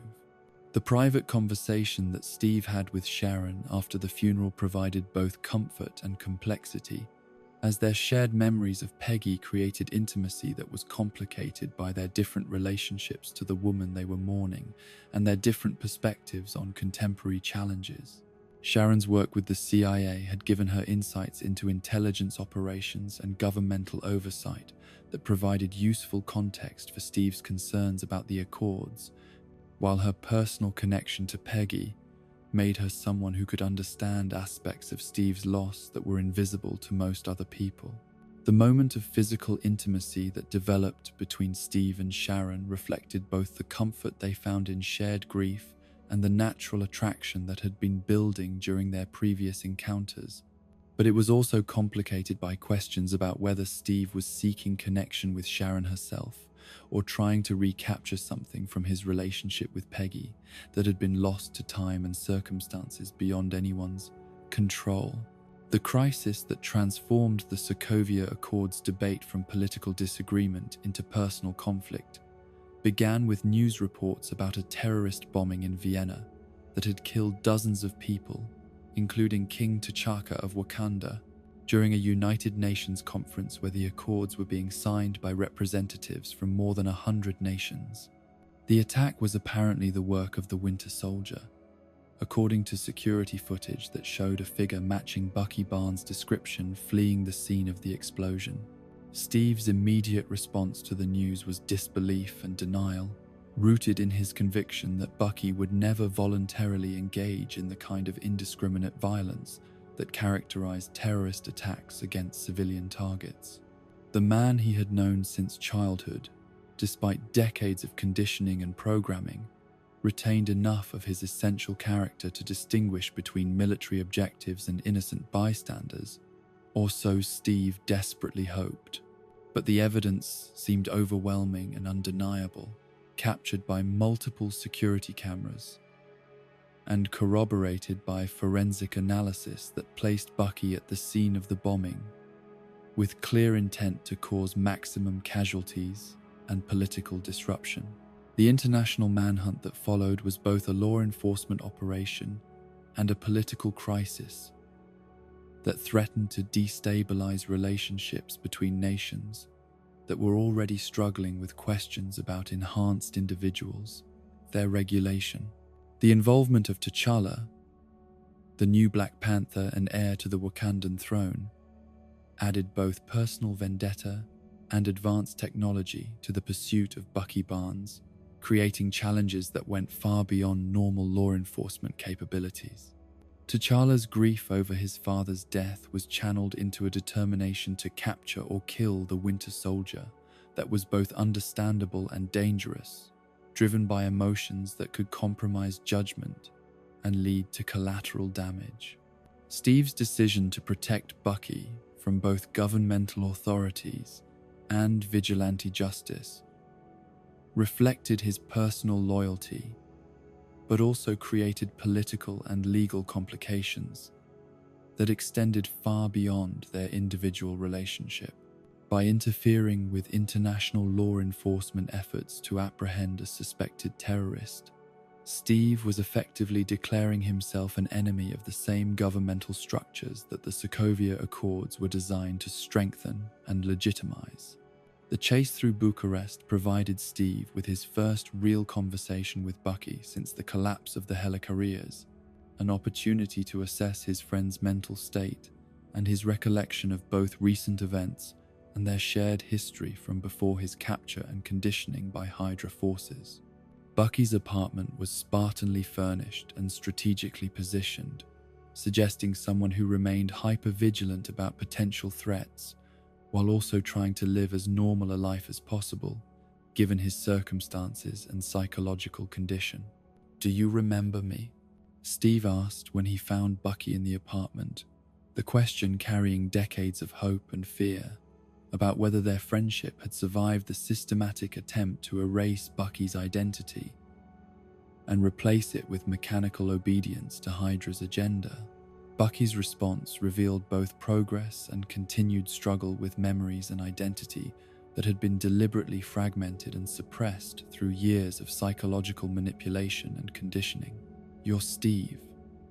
I read about you in a museum," he said, the words suggesting recognition that was intellectual rather than emotional, based on historical research rather than personal recollection. But as their conversation continued, it became clear that Bucky retained much more of his essential self than his initial response had suggested, including memories of their childhood friendship and his understanding of the moral principles that had always guided Steve's choices and actions. The psychological damage was real and significant, but it had not completely destroyed the person who had once been James Buchanan Barnes. The revelation that Bucky had not been responsible for the Vienna bombing came through intelligence work that exposed the real perpetrator, Helmut Zemo, a Sokovian intelligence officer whose family had been killed during the Avengers' confrontation with Ultron, and who had spent the intervening months planning an elaborate revenge that would destroy the team from within by turning them against each other. Zemo's plan was both sophisticated and psychologically astute, exploiting the existing tensions within the Avengers over the Sokovia Accords, while also using their personal relationships and moral convictions as weapons against them. By framing Bucky for the Vienna bombing, Zemo had created a situation where Steve's loyalty to his oldest friend would inevitably conflict with his responsibilities as an Avenger and his relationship with his contemporary teammates. The battle at the Leipzig airport represented the complete breakdown of the Avengers as a unified team, with former allies fighting each other with an intensity that was both professionally devastating and personally heartbreaking. Steve found himself leading a team that included some of the most capable and dedicated individuals he had ever worked with, but they were fighting against other people who were equally capable and equally dedicated to protecting innocent lives and serving the greater good. The confrontation with Tony Stark during the airport battle was particularly painful for Steve, representing the collapse of a relationship that had been built on mutual respect and shared commitment to values that transcended their personal differences and disagreements about methods and approaches. Tony's use of advanced technology and superior resources made him a formidable opponent, but the real damage came from the emotional intensity of their conflict rather than the physical challenges of their combat. "I'm sorry, Tony," Steve said as he disabled the arc reactor that powered Tony's armor, his words carrying genuine regret about the necessity of fighting someone he considered both a teammate and a friend. "You know I wouldn't do this if I had any other choice. But he's my friend." Tony's response reflected hurt and betrayal that went beyond immediate tactical considerations to touch on deeper questions about loyalty, responsibility, and the obligations that individuals owe to their communities versus their personal relationships. "So was I," he said, the simple statement carrying weight that made it clear that their conflict had created wounds that might never completely heal. The aftermath of the airport battle left most of Steve's team imprisoned in the raft, the maximum security facility designed to hold enhanced individuals whose capabilities made conventional incarceration impossible. The sight of his friends and allies locked in isolation cells designed to neutralize their abilities filled Steve with guilt and determination to complete the mission that had cost them their freedom and potentially their futures as heroes and protectors. The revelation of Zemo's ultimate plan came through information that led Steve and Bucky to a Hydra facility in Siberia where other Winter Soldiers had been created and trained. Super soldiers who possessed capabilities comparable to Bucky's, but without the psychological conditioning that had left him, struggling to control his actions and remember his identity. The threat that such individuals might pose if they were ever activated and deployed was obvious and terrifying. But Zemo's real objective was not to unleash additional Winter Soldiers on the world, but rather to reveal information that would complete the destruction of the Avengers by turning Steve and Tony against each other in ways that would be both permanent and personally devastating. The facility contained records and video footage from December 16th, 1991, showing the assassination of Howard and Maria Stark by the Winter Soldier acting under Hydra orders.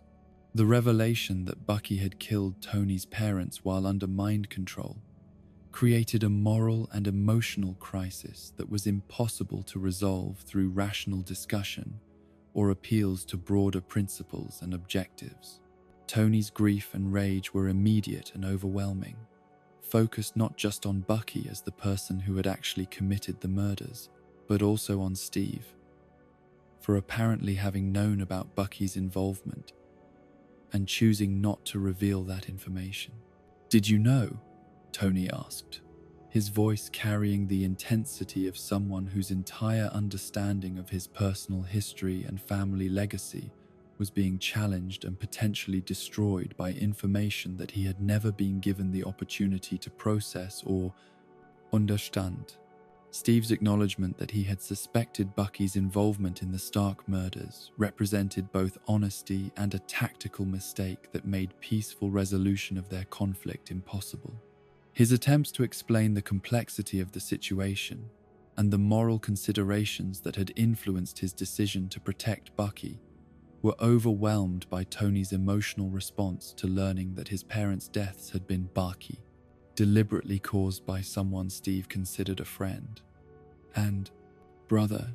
The three-way battle that followed was the most brutal and personal combat Steve had experienced since his final confrontation with the Red Skull during World War II, involving not just physical violence but also emotional and psychological warfare that attacked the foundations of identity and relationship that had sustained all three men through their previous struggles and challenges. Steve's decision to prioritize Bucky's safety over his relationship with Tony reflected both personal loyalty and moral conviction, but it also represented a choice that would have consequences extending far beyond their immediate tactical situation. By choosing to protect someone who had committed terrible acts while under enemy control, Steve was making a statement about the possibility of redemption and the obligations that friendship created even under the most difficult circumstances. The final moments of their battle, with Tony's armor disabled and Steve preparing to leave with Bucky, were marked by an exchange that crystallized the fundamental philosophical differences that had driven their conflict from the beginning. Tony's declaration that Steve didn't deserve the shield that Howard Stark had created represented both personal hurt and broader concerns about whether Steve's moral convictions and personal loyalties made him suitable for the symbolic role he had inherited. Steve's decision to leave the shield behind was both practically necessary and symbolically significant, representing his recognition that his current choices had separated him from the institutional authority and public trust that Captain America traditionally represented.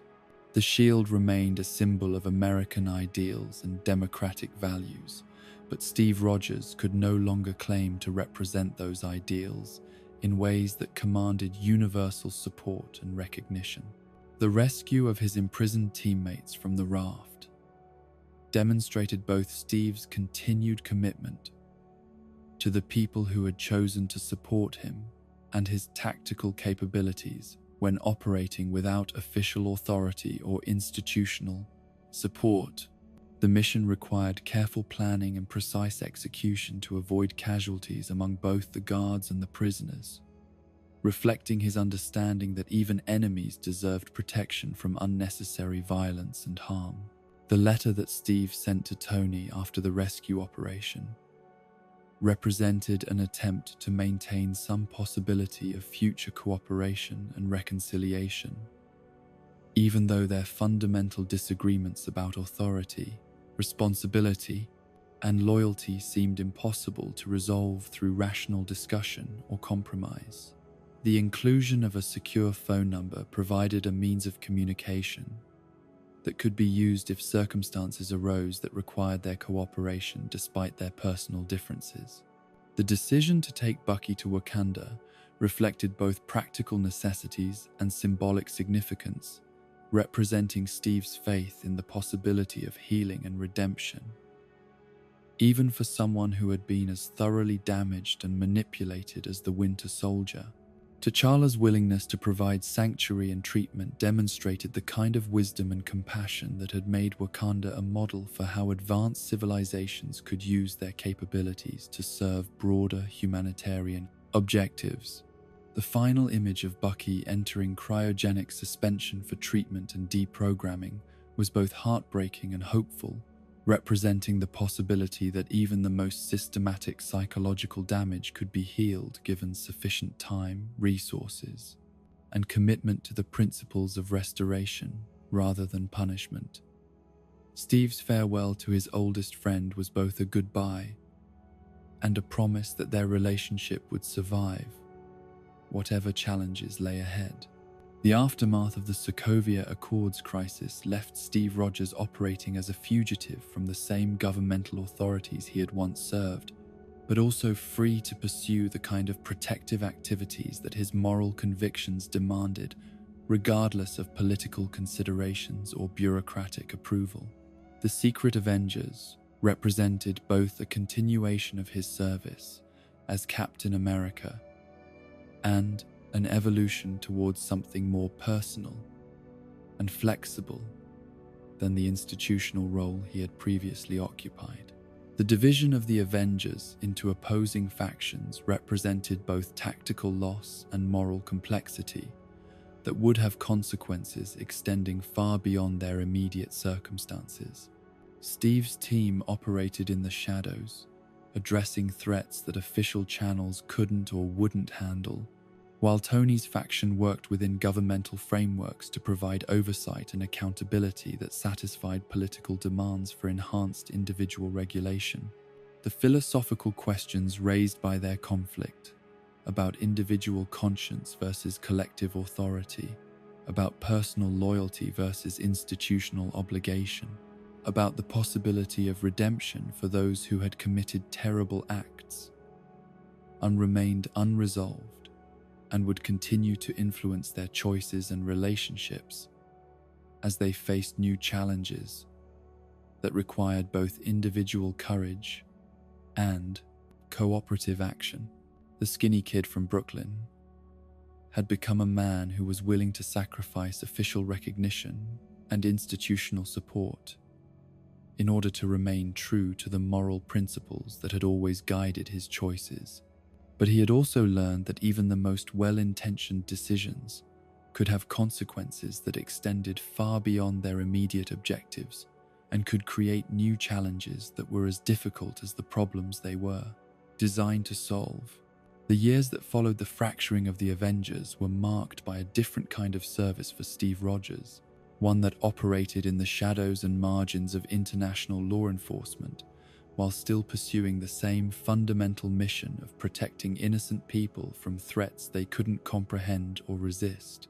The Secret Avengers, as the media had dubbed Steve's team, worked without official sanction or governmental approval, relying instead on their own moral compass and the intelligence networks that Natasha Romanoff had cultivated during her years in espionage and covert operations. The missions they undertook during this period were often more complex and morally ambiguous than the straightforward military objectives Steve had pursued during World War II or even the early days of the official Avengers. Without the backing of governmental authority or institutional resources, they were forced to operate more carefully and selectively, choosing their interventions based on their own assessment of threats and their confidence in their ability to achieve positive outcomes without causing more harm than they prevented. Steve's leadership during this underground period required him to develop new skills and perspectives that went beyond his previous military training and superhero experience. Leading a team of fugitives who were wanted by the same governments they were trying to protect created tactical and psychological challenges that had no precedent in his previous service, requiring constant vigilance against both external enemies and the internal pressures that came from operating without clear authority or defined objectives. The relationship with Natasha Romanoff became particularly important during this period, as her experience with covert operations and her extensive network of international contacts provided the intelligence and logistical support that made their missions possible.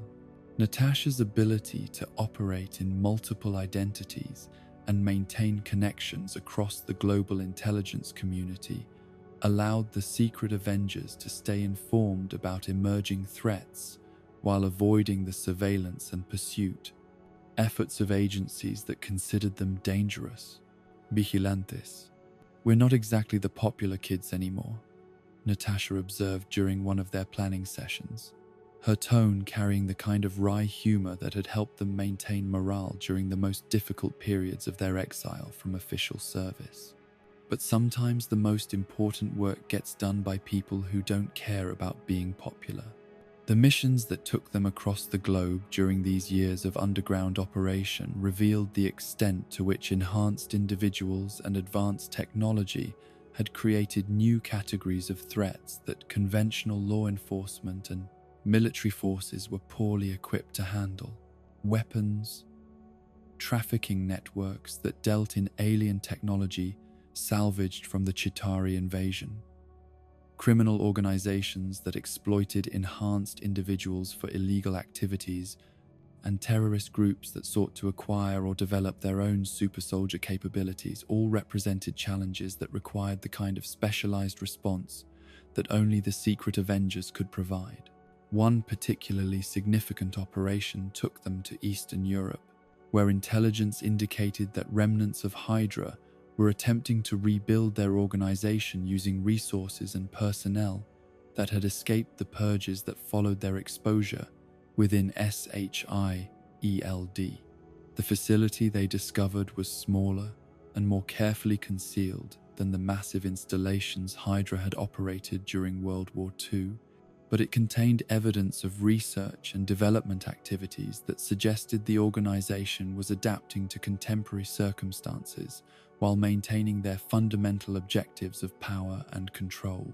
The rescue of enhanced individuals who were being held and experimented upon at the facility reminded Steve of his experiences liberating prisoners from Red Skull's installations during the war.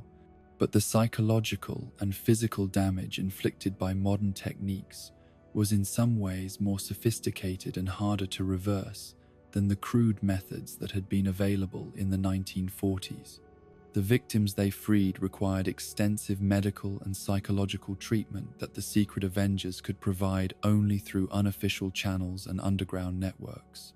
Sam Wilson's role during this period evolved beyond his original function as Steve's partner and confidant to become something approaching a field commander in his own right, coordinating logistics and providing tactical support that allowed Steve to focus on the strategic and moral decisions that their missions required.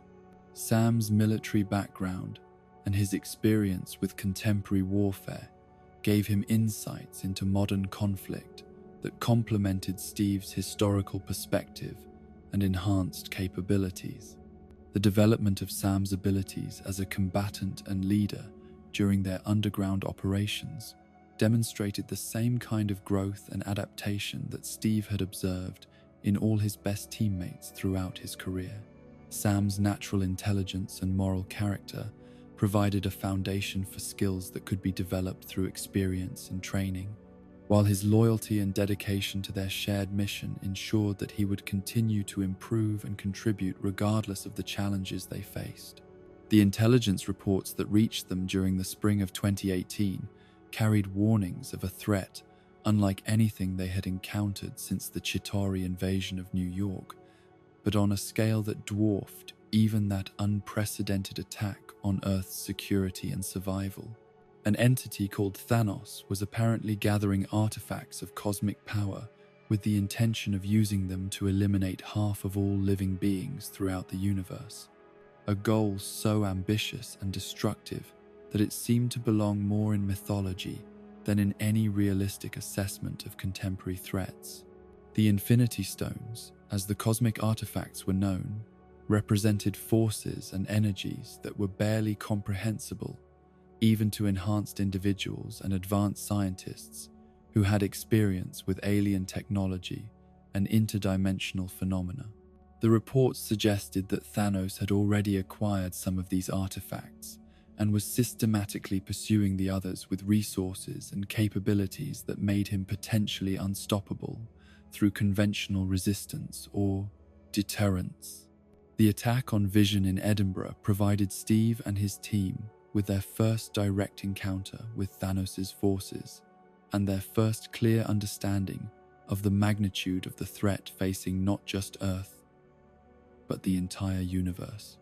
The Black Order, as Thanos' lieutenants were known, possessed individual capabilities that rivaled those of the Avengers, while also demonstrating tactical coordination and strategic planning that suggested they were components of a much larger and more sophisticated military organization. The rescue of Vision and Wanda from Corvus Glaive and Proxima Midnight required all of Steve's tactical skills and enhanced capabilities, but it also demonstrated that his team could still function effectively against enemies who possessed superior technology and seemingly unlimited resources. The battle through the streets of Edinburgh was both a running fight and a strategic withdrawal designed to extract their allies while gathering intelligence about their enemies' capabilities and objectives. The reunion with Rhodes and the revelation that Tony was missing in space created both tactical complications and emotional challenges that Steve had not fully anticipated, despite his understanding that the Sokovia Accords crisis would eventually require some kind of resolution or accommodation. The immediate threat posed by Thanos was clearly too large for any single faction of the former Avengers to address independently, but the personal and political barriers that separated the team made cooperation difficult even under such extreme circumstances. "We don't trade lives," Steve declared, when Vision proposed that they should destroy the Mind Stone to prevent Thanos from acquiring it, even though such destruction would apparently kill Vision in the process. The statement reflected both his tactical assessment of their situation and his moral conviction that individual sacrifice should be voluntary rather than imposed by others, regardless of the broader strategic considerations that might justify such sacrifice. The decision to take Vision to Wakanda reflected both practical necessities and Steve's growing respect for the advanced African nation and its commitment to using superior technology and resources to serve humanitarian objectives rather than pursuing domination or exploitation. T'Challa's willingness to risk his kingdom's security to protect Vision and potentially prevent Thanos from achieving his goals demonstrated the kind of moral leadership that Steve had always tried to embody in his own service as Captain America. The journey to Wakanda also provided Steve with an opportunity to see Bucky again after their separation, following the Siberian confrontation with Tony and Zemo. Bucky's recovery from the psychological conditioning that had made him the Winter Soldier was still incomplete, but he had regained enough of his essential self to function as both a friend and an ally rather than simply a victim who needed protection and care. "You sure about this?" Bucky asked as they prepared for what might be their final battle together, his question reflecting both concern for Steve's welfare and understanding that their shared history created obligations and expectations that transcended immediate tactical considerations.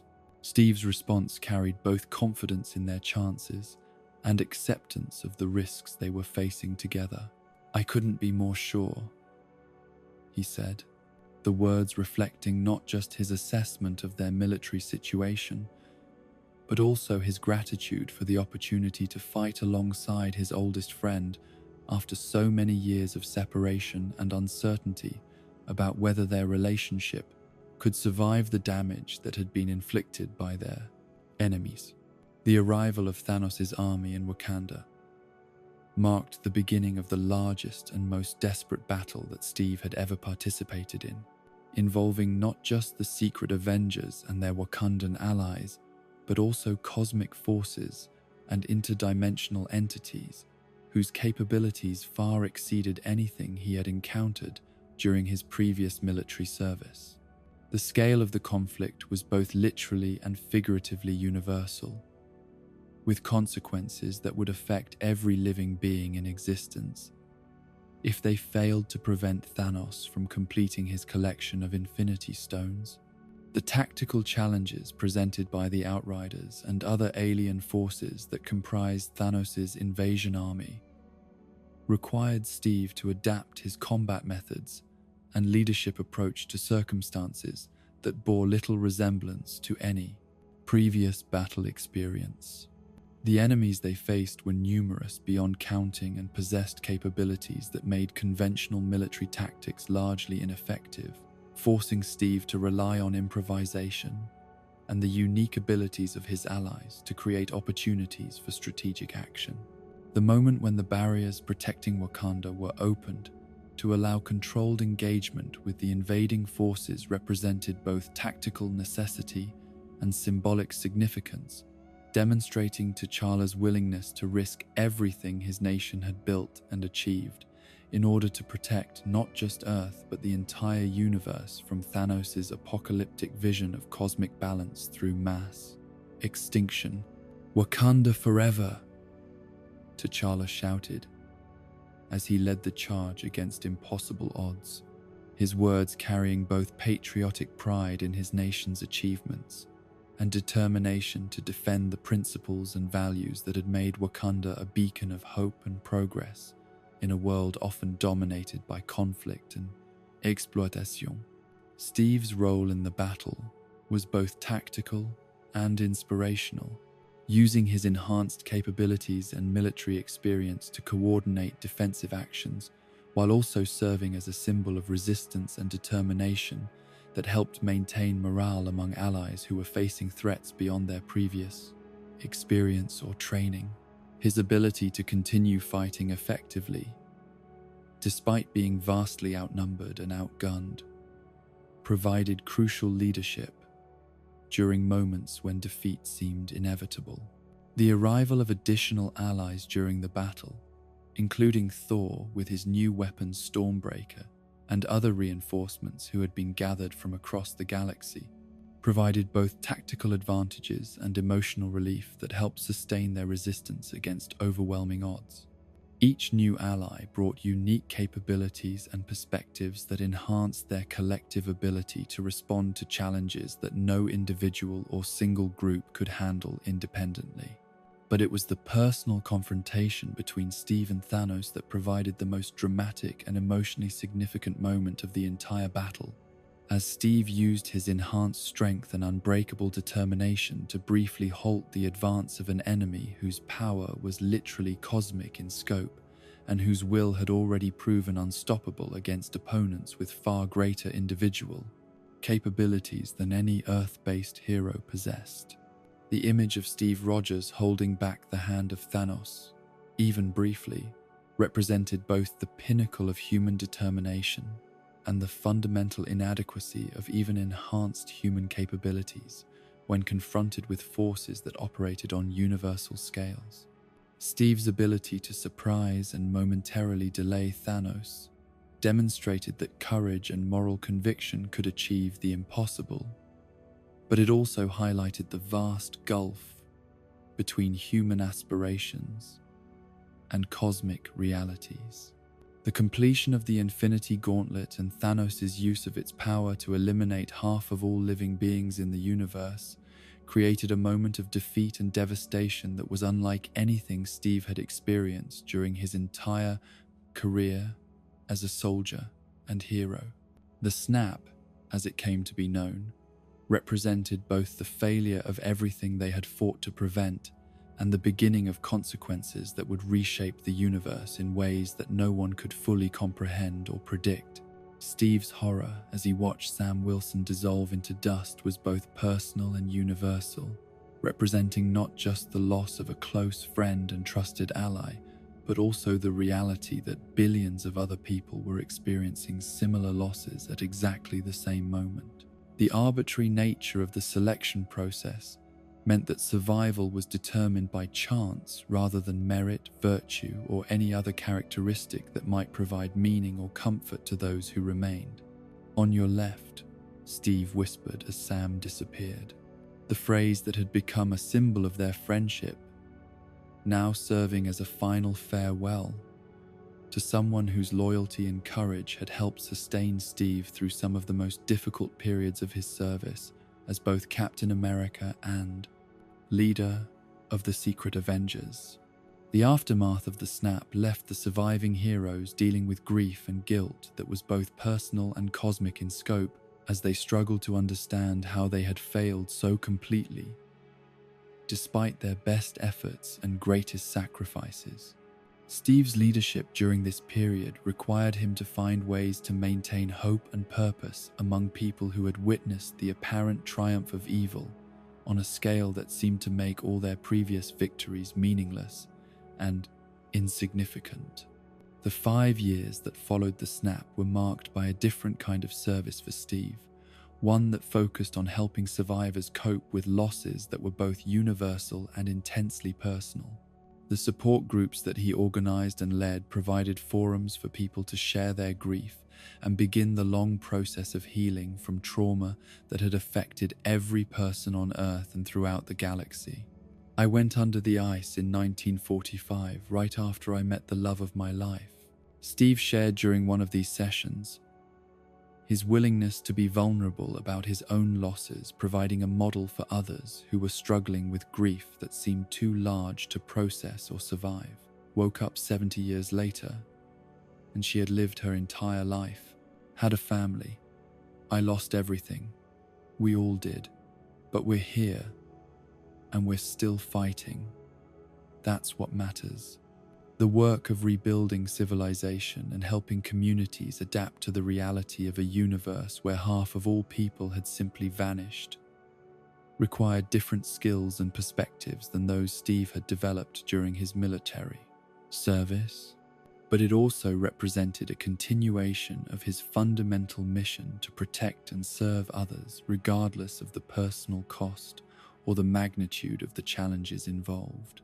The return of Scott Lang and the revelation that quantum physics might provide a means of reversing the snap created both hope and complex moral questions about the nature of time, causality, and the obligations that survivors owed to those who had been lost. The possibility of undoing Thanos' work raised questions about whether such intervention was morally justified, and whether the risks involved were acceptable given the potential consequences of failure. Steve's role in recruiting Tony Stark for the time travel mission required him to set aside personal pride and past disagreements in favor of the larger objective of restoring the people and the universe that Thanos had destroyed. The conversation with Tony about their past conflicts and their shared responsibility for the division of the Avengers was both difficult and necessary, requiring both men to acknowledge their mistakes while focusing on future possibilities rather than past grievances. "I know I messed up," Steve admitted during their meeting, his words reflecting genuine regret about the choices he had made during the Sokovia Accords crisis and their consequences for the team's unity and effectiveness. "We all did, but we have a chance to make it right." Tony's decision to join the mission, despite his initial reluctance and his concerns about risking the family he had built during the 5 years since the snap, demonstrated the same kind of moral courage that had always characterized his best decisions, even when they conflicted with his personal interests or emotional preferences. The time travel mission to 2012 New York provided Steve with an opportunity to observe his past self and reflect on how much he had changed since his early days as a member of the Avengers. The confident young man who had led the team during the Battle of New York seemed both familiar and foreign, possessing the same moral convictions, but lacking the experience and wisdom that had come from years of difficult choices and complex challenges. The confrontation with his past self in the elevator of Stark Tower was both tactically necessary and symbolically significant, representing not just the need to maintain their mission security, but also Steve's evolution from the person he had been into someone who was willing to use deception and manipulation when they served larger moral objectives. "Hail Hydra," Steve whispered to the STRIKE team members in the elevator, his use of their own passphrase against them, demonstrating both tactical intelligence and moral flexibility that would have been impossible for his younger self to understand or accept. The journey to 1970 with Tony provided Steve with an unexpected opportunity to see his lost love one more time, even though he could not interact with her directly, without risking catastrophic changes to the timeline and the mission they were attempting to complete. Seeing Peggy through the office window at Camp Lehigh was both heartbreaking and inspiring. a reminder of everything he had lost and everything that might still be possible if their mission succeeded.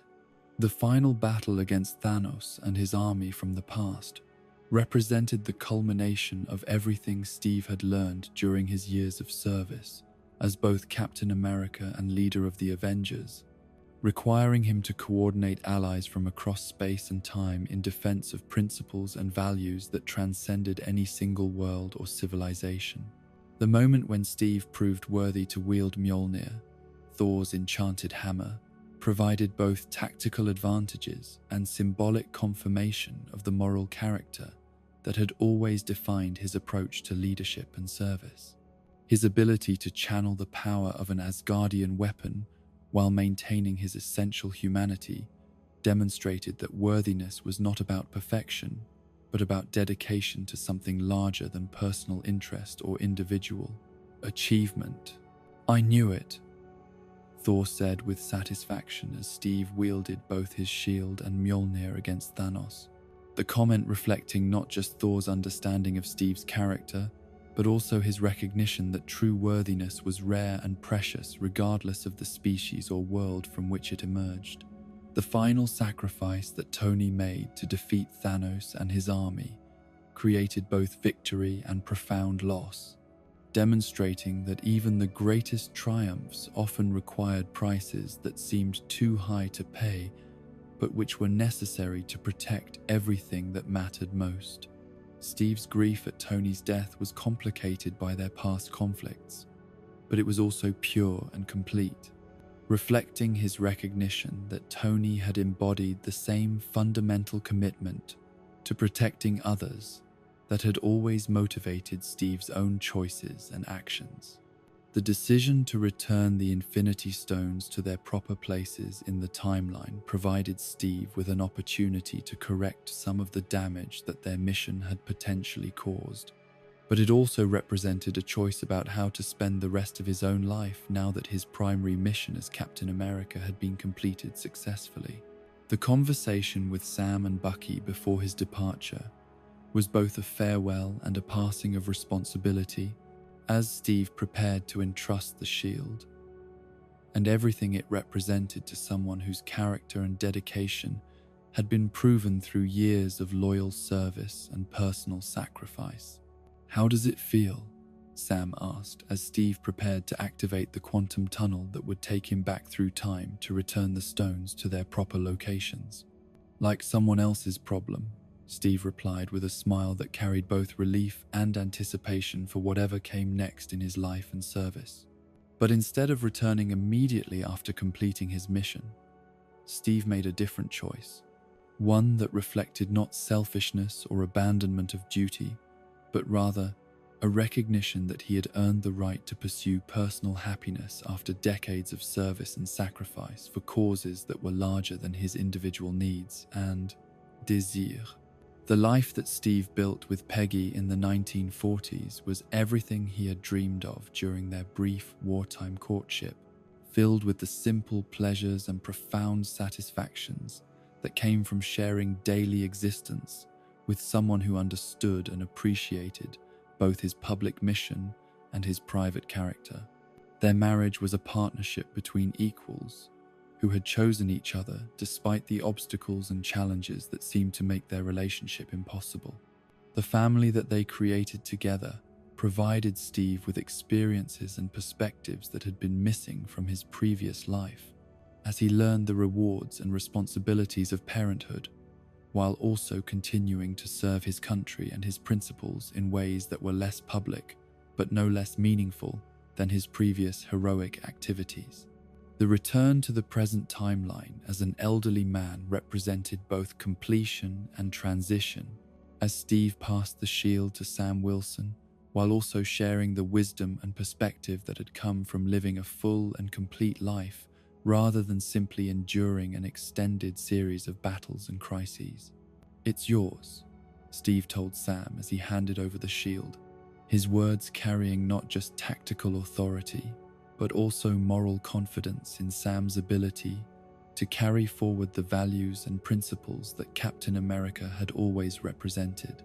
The final image of Steve Rogers sitting on a bench by the lake, having lived the life he had always dreamed of while also fulfilling every obligation he had accepted during his service as Captain America, represented both personal satisfaction and continuing inspiration for everyone who had been touched by his example of courage, dedication, and moral conviction. The skinny kid from Brooklyn had become not just a symbol of American ideals, but also a demonstration of human potential when guided by principles that transcended individual interest in favor of service to others and dedication to values that made life meaningful and civilization possible. His story was complete, but his legacy would continue to inspire and guide future generations who faced their own impossible challenges and moral choices. And so we reach the end of our journey through the extraordinary life of Steve Rogers, a story that began with a frail child in 1918 Brooklyn and concluded with an old man who had lived not one life, but two, each filled with more adventure, sacrifice, and love than most people could imagine in their wildest dreams. What makes Steve's story truly remarkable is not the cosmic battles or the enhanced abilities, but the unwavering consistency of his character through decades of impossible choices and unimaginable challenges.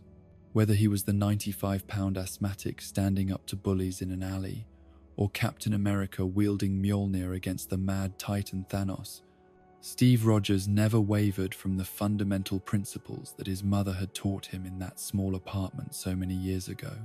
The themes that defined his journey: courage in the face of overwhelming odds, loyalty to friends even when it cost him everything, the willingness to sacrifice personal happiness for the greater good, and the unshakable belief that individual actions could make a difference in a vast and sometimes cruel universe. These remain as relevant today as they were when a young man first volunteered for an experimental procedure that would change his life forever.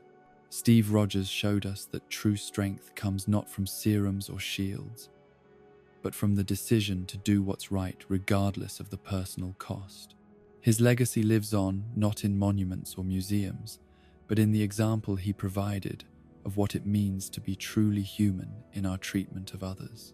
Rest now and dream of the dance that Steve finally got to share, of the life well lived, and of the shield passed to worthy hands. The story ends, but the inspiration endures forever.